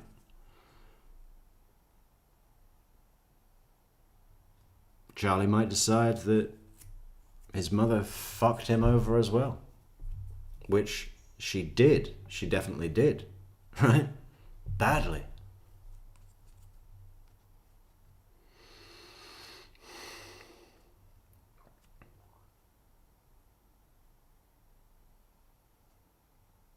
My question is, I mean, the big thing that Charlie has an issue with, that we have evidence on record for, is the fact that she drove down Trescott. That was a big thing that he was pissed off about with Kappelman's closing in his trial and throughout the trial, really. He never really commented on the fact that Wendi brought up his name in the interview. He claims he never watched the interview, which I'm maybe actually starting to believe, because his whole approach to this thing seems to have been do as little as work as possible, even for your own murder trial, when you're sitting in a detention center with nothing else to do for 18 months. You'd think you might have time to read through some of the evidence and familiarize yourself with the state's case against you. It's quite clear that he didn't, right? He doesn't seem to know anything about... He rehearsed his own cross-examination. That's it. That's it. As far as the rest, I think he just thought, hey, look, my mom and dad have paid for a really good lawyer, so I don't have to work. Which is just incredible that you can have such a disconnect from reality when the stakes are that high and the rest of your life is on the line and everything like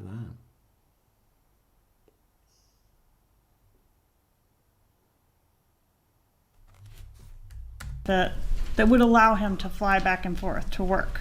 Is that the idea? I never said that I was going to do any of that. Okay, was that the idea that your mom had? That was the idea. All right, and the amount of the bribe is going to be, or was at least discussed as being $1 million. Is that right? That is what they said. Okay, and did you agree with that? No. Would that have worked? I have no idea if it would have worked, but... You think he might have taken $1 million to let his kids go? Well, he wasn't letting his kids go. He would have moved to South Florida, and he would have commuted back and forth to his job. So, maybe. Well, then why wasn't it offered? Because I didn't want to do it. All right, what about the idea that you could... Yeah, I didn't want to do it. I don't think she did want to do it, but not because it was unreasonable, because she didn't want Dan in Miami or in her life or in her boy's life.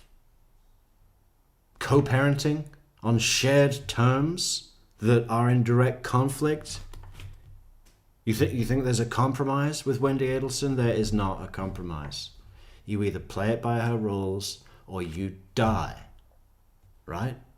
Unfortunately for Dan, he didn't see that coming. But who would? Who would reasonably think, is my ex-wife and mother of my children going to collude with her family to have me murdered because I'm standing up for my parental rights? and quite civilly, quite eloquently, and quite showing a lot of restraint, right? I mean, there must have been moments. Dan Markell doesn't seem like the type of guy, really, but everyone has a bad day, and there must have been times where he just wanted to go around there, kick in her front fucking door and say, what the fuck? What's the issue with the Skype appointments? You're doing this on purpose to fuck with me. Why? You know?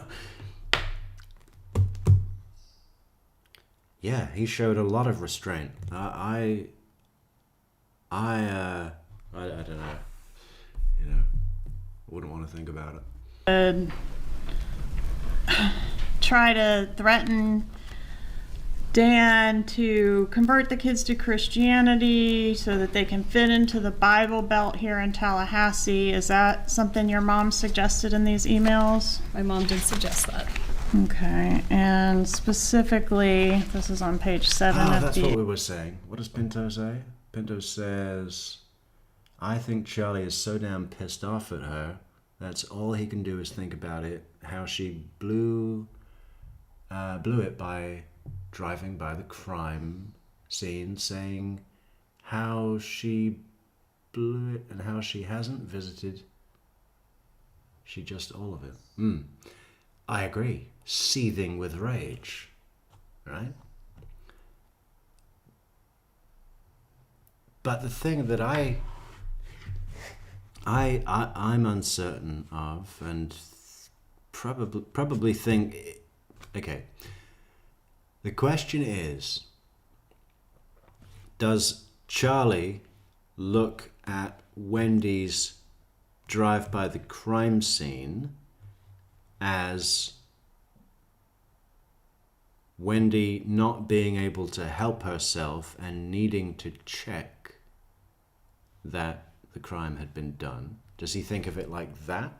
Or does he put the drive by Trescott alongside with the fact that Wendi mentioned his TV joke 10 minutes into the interview?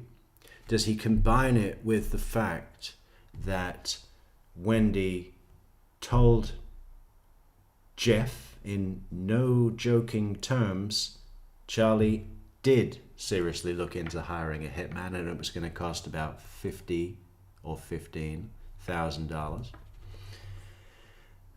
Does he put those together and see that Wendi purposely threw him to the wolves because the best way to protect herself is to not protect them? Plus, she hates them. Hates her mother, hates her brother, and she doesn't seem to have many issues with her father.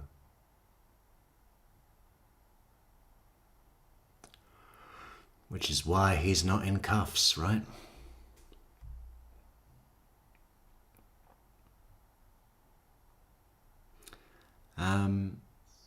That's the thing. I don't know if Charlie is thinking, oh, Wendi was careless and blew it for us by driving by the crime scene, but with no malicious intent against me, no malicious. Or does he see it as, yes, she set me up? Because that's a very different kind of anger, right? One is, I'm frustrated with you because you were so short-sighted, and the other is, I need to take revenge on you because you tricked me and played me, and now I'm paying for it with my life. You know, very different types of anger, and I just don't know if Charlie has ever seen it, and I don't think Donna ever will allow herself to see that. But I mean, with Donna, there's even more indicators of Wendi's, at the bare minimum, complete abandonment of anything to do with protecting her mother from this, and on the other hand, the purposeful takedown as a mother, for a final fuck you for meddling in my life.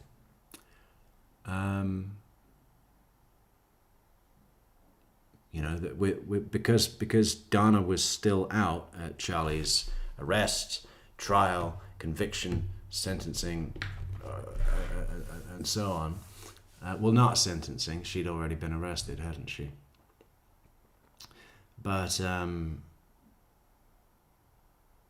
Donna received the email from Wendi.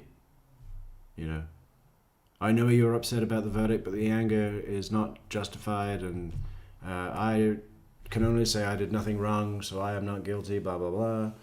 You know. And then Donna's reply, your brother protected you for years, now you're not guilty. You know.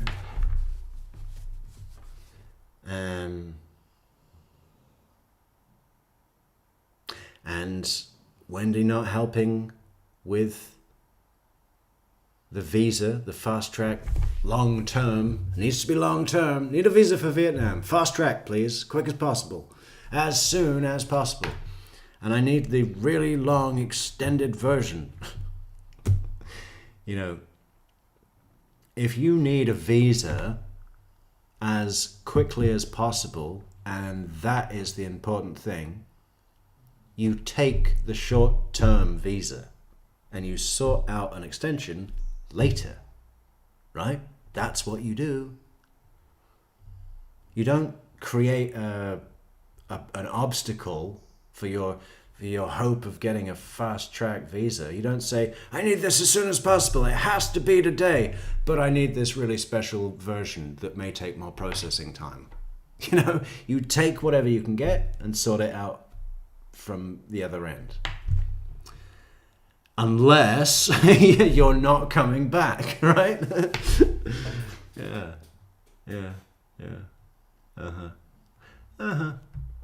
Exhibit.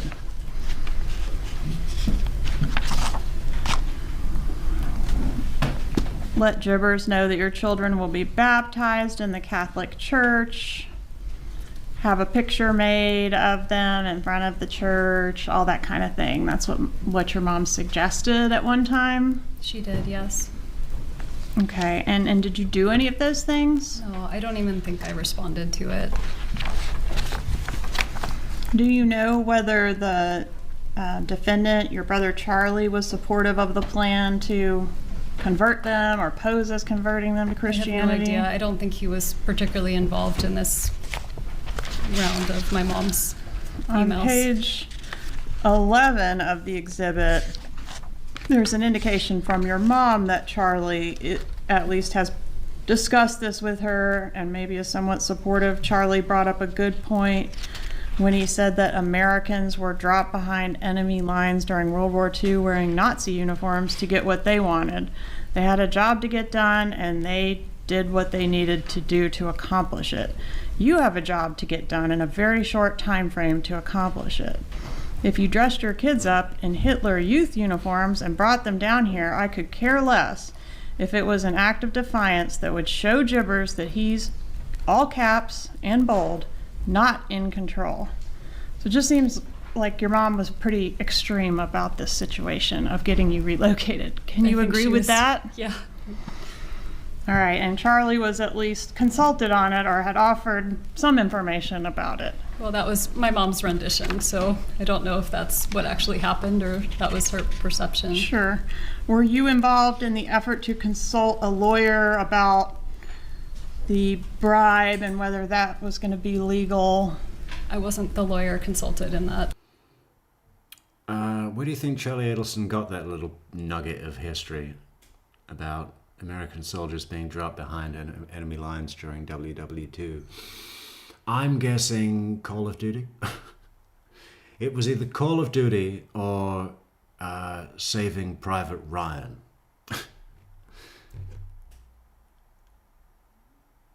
And I think the Hitler Youth uniform thing came from Charlie originally as well. I can see that being his statement to Donna and Donna adopting it. You know, she only mentions that Charlie said about the World War II soldiers and enemy lines, but just after that is the Nazi uniform thing. But I can see the conversation being, he's the one that's always talking Nazi, isn't he? It's going to be Nazi shit. What does that even mean? I love how he tries to explain that. No, that was a term that Katie used to describe someone going crazy. So I was like, I'm going to pay someone to go crazy on this guy. And it's like, the question then becomes, well, what do you mean by crazy? Do you mean like jump out with a big rainbow-colored clown wig and big floppy shoes? I mean, what does that mean? Go crazy. No, it means beat someone to within an inch of their life or shoot them in the face. Right? Nazi shit. Okay? We cracked the code. No, were you involved in consulting a lawyer with your mom? Okay. Do you know for sure if any financial offer was or was not made to Dan Markel?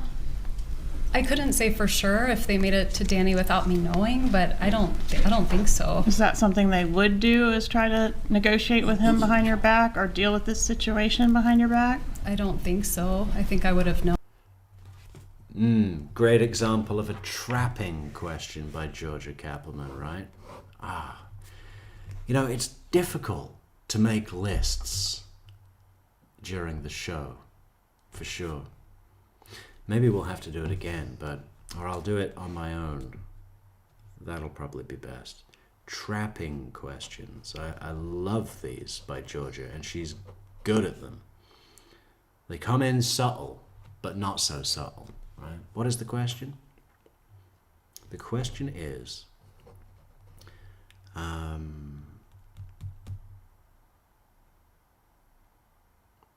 was a financial offer ever made to Dan Markel to allow relocation? Wendi says no. And then Georgia says, let's just go back and get it down properly, fully, right? It was going to be legal. I wasn't the lawyer consulted in that. No, were you involved in consulting a lawyer with your mom? Okay. Do you know for sure if any financial offer was or was not made to Dan Markel? Do you know for sure if any financial offer was made to Dan Markel? I couldn't say for sure if they made it to Danny without me knowing, but I don't think so. I couldn't say for sure if they made it to Danny without me knowing. Right? So Wendi is the person that introduces this concept of an offer being made without Wendi's knowledge, right? That tells us that George's follow-up here, which is the trapping question coming up, was likely thought of in the moment and on the spot, which just makes it even better, solid.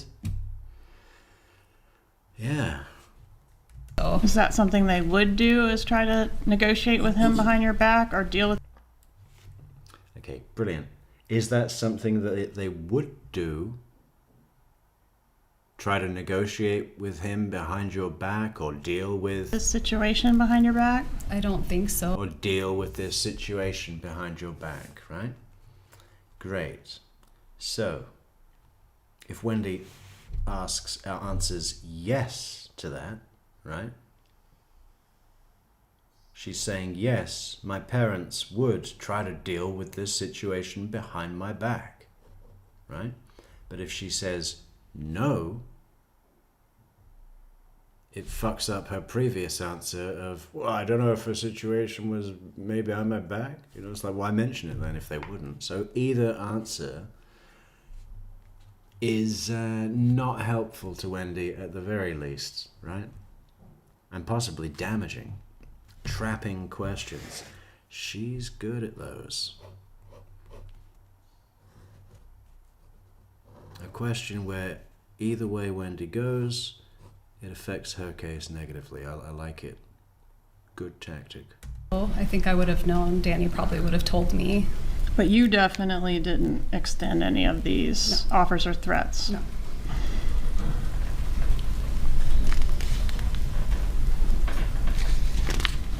When was the divorce final? The summer of 2013. All right, I'm going to switch gears for a minute and talk about phone stuff. Was your cell phone collected by the police in this case after Dan was shot? I gave the police my cell phone and asked them to search it if it could be useful. Hang on. stuff. 2013. All right, I'm going to switch gears for a minute and talk about phone stuff. Was your cell phone collected by the police in this case after Dan was shot? I gave the Okay, so not even aggressive language. I was thinking Georgia might have said taken. Was your cell phone taken? But it was collected. Was your cell phone collected by police? And Wendy still has to say, you know, I gave my cell phone to police and asked them to search it. I gave them everything. Everything. My laptop, my phone. No, I hadn't had it wiped by my friends at Dell Computer and IBM.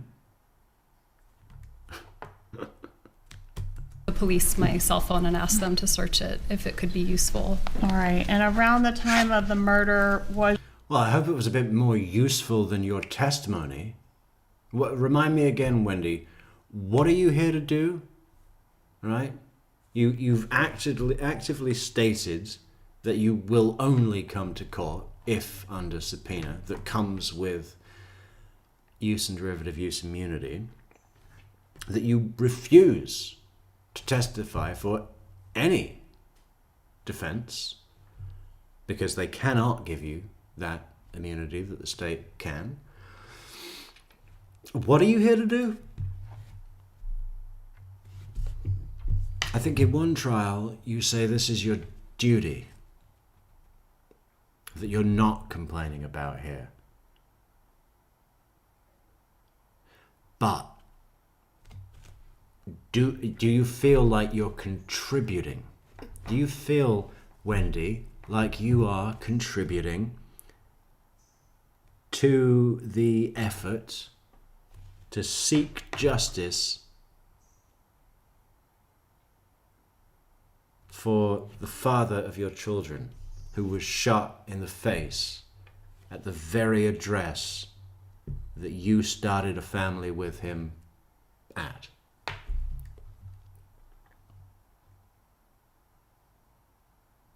What are you here to do? I mean, because it doesn't seem to be like helping that journey to justice. You know, in the interview, you said anybody involved, even if it's your family, that you think it's not, but could be, should be held fully accountable to the law, or whatever it was, something to that effect. But now, it just doesn't seem like that's important to you, you know, because of the way that you answer questions and your whole bullshit demeanor. You know, like, do you, Wendy, have an idea or an opinion about why you're here?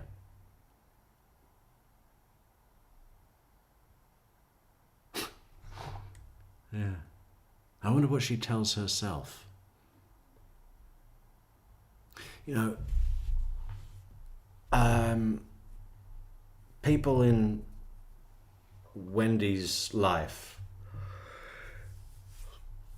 whether that's friends, I mean, do you think that's a thing for her? Are there friends? What kind of friends? Jane McPherson kind of friends? Because that's not really a friend, is it? That's a puppet.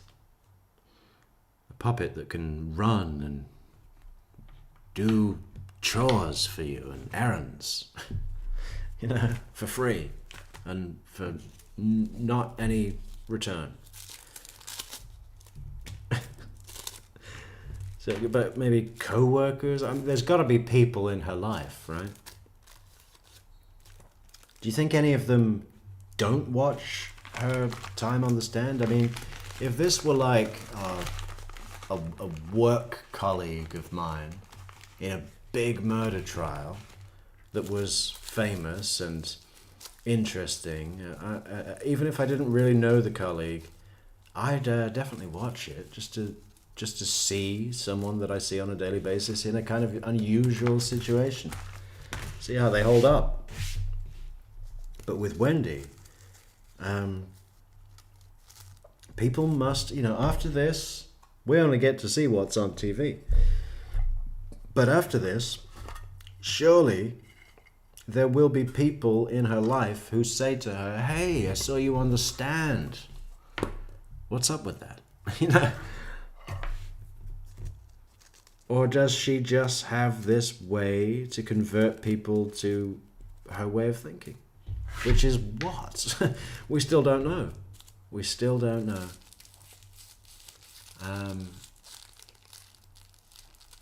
Let's role play it. What would the conversation go like? Hey, Wendi, I saw you on the stand at your brother's trial.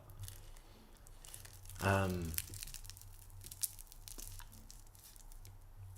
mean, I guess that she has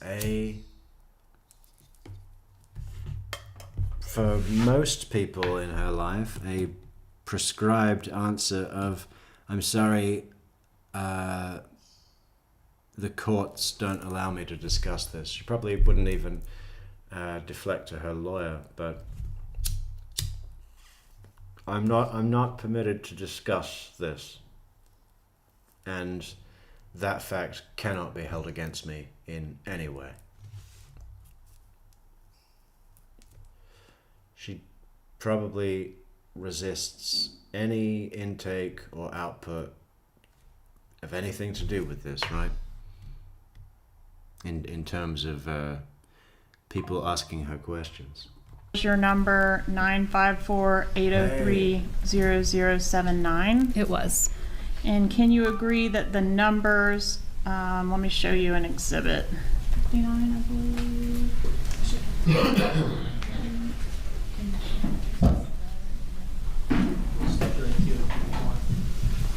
Hey, thanks so much. You will.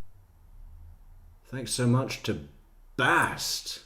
Thank you, Bast, for these 3 cups of coffee on the PayPal. That is excellent. Omaha. Have we got Nebraska? I think, yeah, we do. But not many. Not many. Go Cornhuskers. Yeah, great. Nebraska. Fantastic. Love it. Okay. Well, I want to explain what it is. Okay. Yeah, so I talked a lot about converting to Christianity, but I didn't mention what religion you are. We talked about Dan being more religious than you are, but She ain't no Buddhist, I can tell you that. we didn't talk about what religion you are. So could you explain that to the jury, please? Sure, I'm Jewish. And Dan was as well, right? And Danny was Jewish as well. Okay. So I had this exhibit 59. This is not 59.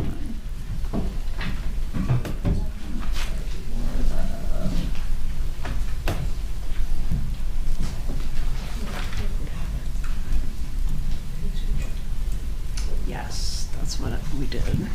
One moment. Maybe we should pull up the metrics map. We're about 6 minutes from close tonight, guys. 4 hours deep into the well of Wendi. Actually, I retract that. That sounds disgusting. No well. The well is dry. Moving on.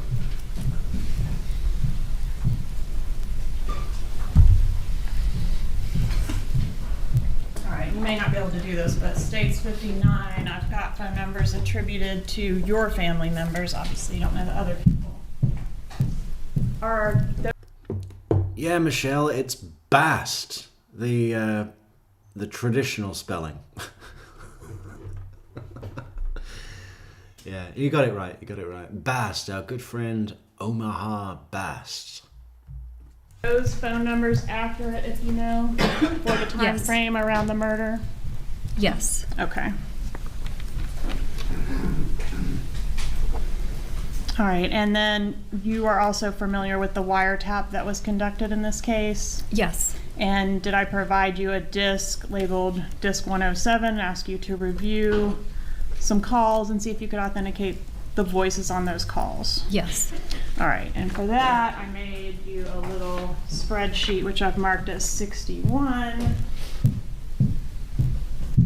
And were you able to initial by each call indicating that the highlighted names are the voices of the people they purport to be? Yes. Judge, at this time, I'd ask to move to evidence state 61. Any objection? No objection, Your Honor. State 61 is admitted.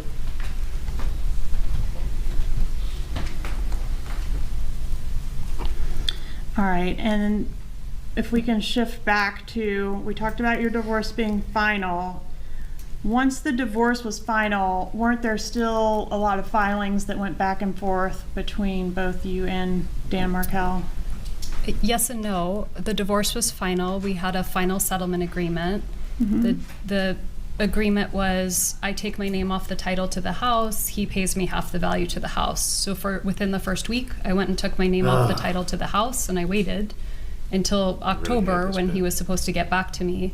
He never paid me the money, and so I called and I asked what happened. That was the deal, and he said, I have compelling What reasons happened? I'm not going to pay you. And so I made one. He was a bully. He was a bully.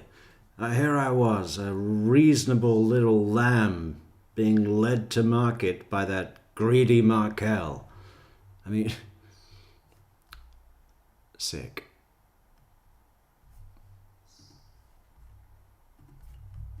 Filing a motion to enforce the settlement agreement because he didn't do it. Right, so you believed that he owed you money pursuant to the settlement agreement. And he was Yes, in violation of the settlement agreement. yes, And he was of the belief that you had withheld some financial things from your affidavit, and maybe he didn't owe you the money that you had previously agreed on because you had not been honest in the initial disclosures, right? he accused my attorney of having unclean hands and committing a crime. Yeah, and Oh, yeah. 4 hours does fly by, but sorry for the late hour. I know it's 2 o'clock in the morning for you, Michelle. Thanks for sticking with us. And anybody else on lazy Eastern time, yeah, we got to get for those earlier shows. What do people like? What do people like the best? I've been thinking about daytime shows. How about that? Any good? Maybe a blend. A little bit of Metrics daytime, a little bit of Metrics at night. Mix it up a bit. Gonna get a routine soon and everything. A standard. Fulfill expectations, meet our requirements. It's gonna be great.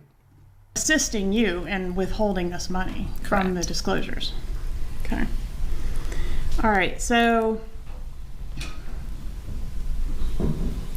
I want to ask you about the motion to enforce marital settlement agreement and hold Dan Markel in contempt of court.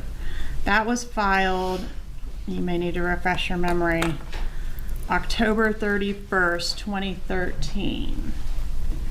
Give you the exhibit 56 and have you take a look at, this is going to be on 338.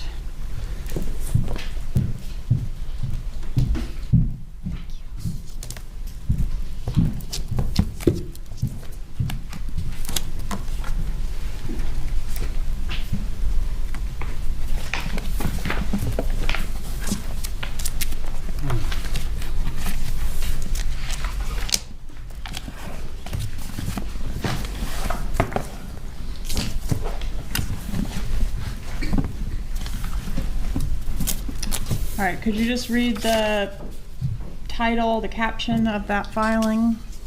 Motion to enforce marital settlement agreement and to show cause why the former husband should not be held in contempt of court. What does it mean to be held in contempt?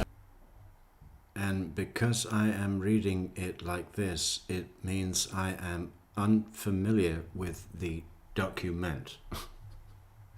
This is my first time reading this text.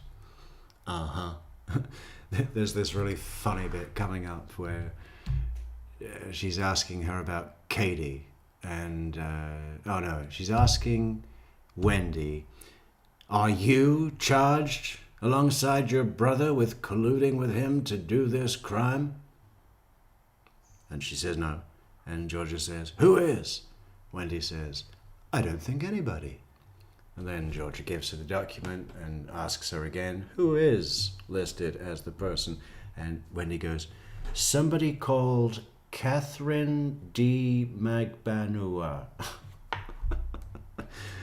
Yeah, who I barely know. And then Junum Chinder comes up later. Wendi says, "I think I met someone called June." Yeah, real close family, huh? Of court. It means not to be. Let's go to the maps. How we doing? Stateside. Look at that. Oh, why is it all... Hang on. We need to make it better.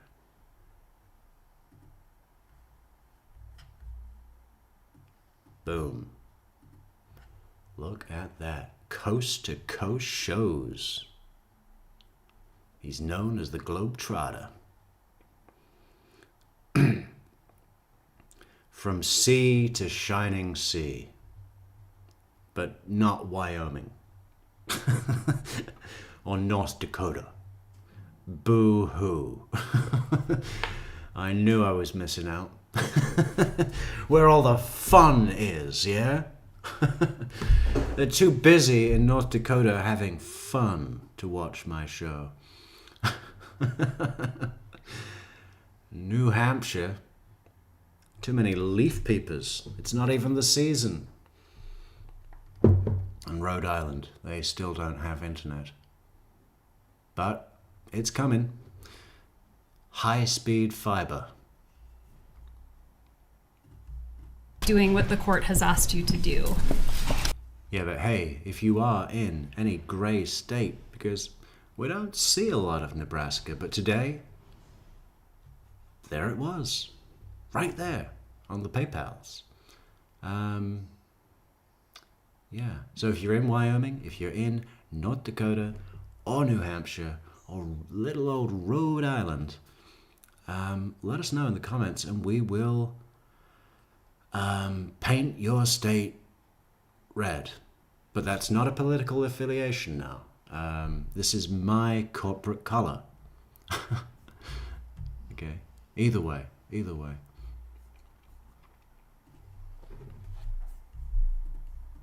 What can happen to you if you're held in contempt of court? I don't know, really.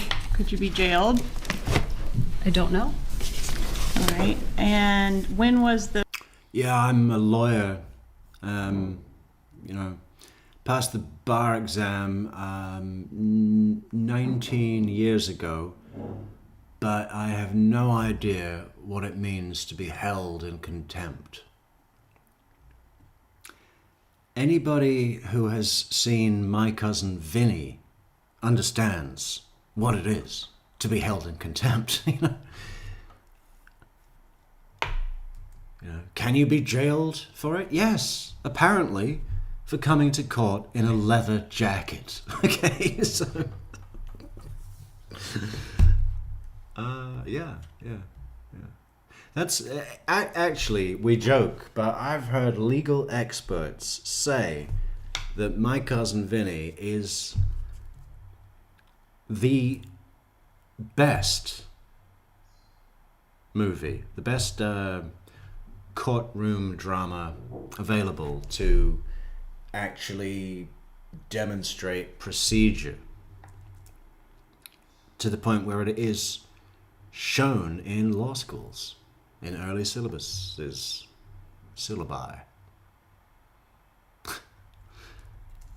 Syllabi sounds like a offshoot product of Cinnabon, and we're back to Nebraska straight away. This was you filing it, right? I mean, you're the client. Right. You're asking that he be held in contempt. And I you don't know filed what this- that means? I mean, at the time I filed, which was 10 years ago. Oh, okay. Well, refresh your recollection with the Okay. document. Goes through 340. It's in a bond. Where is it?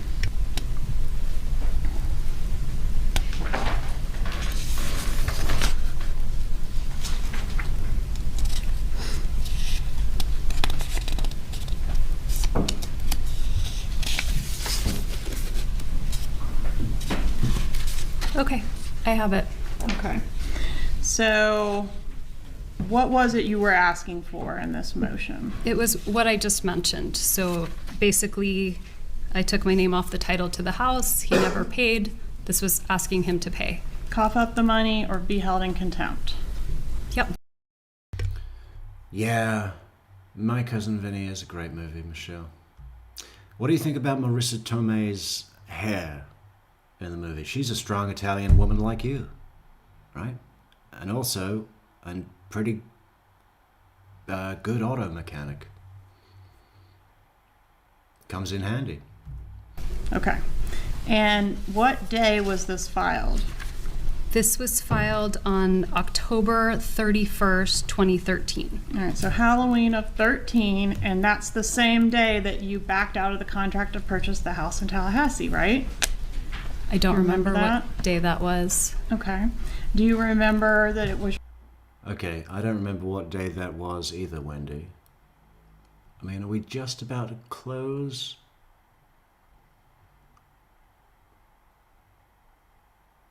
I think there's a ways. Yeah, we're still on Georgia for a little while here. But the good news is... Oh, there's the cross. Okay. That's going to be interesting. Oh no, this is all direct. Oh, okay. Why don't we finish this up tomorrow? Try and get through the rest a little quicker. We're almost halfway, but not quite.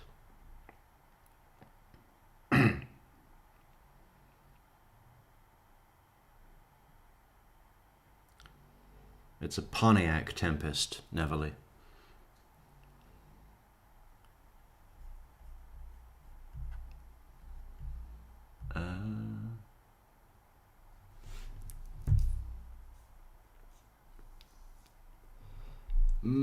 So I guess we'll wrap it up, right? Seems like it's 7 a.m.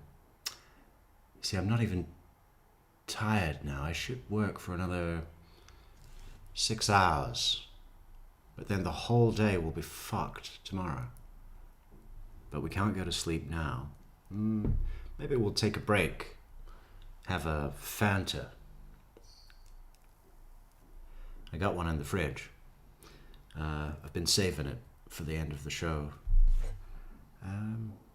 Yeah. So we're gonna go have a Fanta. Original. Not zero. Fuck that.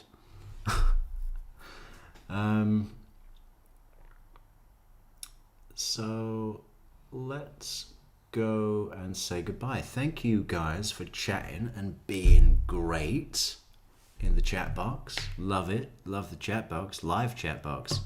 Right here all night long on Metrics. Yeah, thank you to the chatters, the super chatters, the super coffee go-getters, the super sticker givers, the super bulletproof Metrics moderators, and everybody else standing at the back. Standing room only. We'll be back tomorrow. Let's try and hit it early. I want to do 7 o'clock. How about that? How about that? It'll be like dinner with Metrics. Roast beef. Soap's going to have roast beef. Thank you guys for coming. Thanks for stopping by. Oh, yeah, we wanted to show you one thing. This isn't done, but Wendy says some bizarre stuff here that I've just had a little, just grabbed a few nice sound bites. Where is it?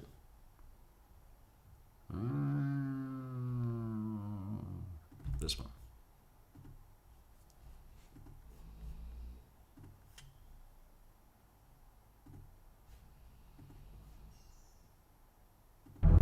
There is no code in this case involving TV.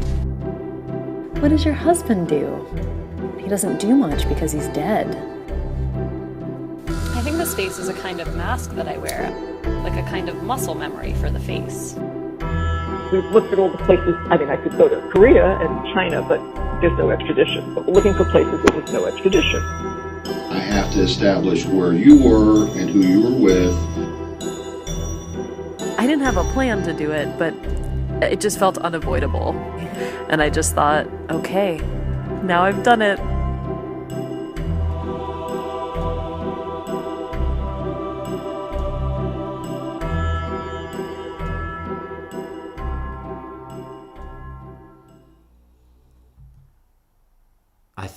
I think this face is a kind of mask that I wear, like a muscle memory for the face. My face is a muscle memory mask for the face.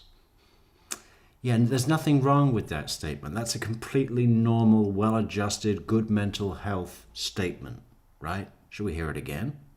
Probably not. Then what does she say at the end? I didn't have a plan to do it.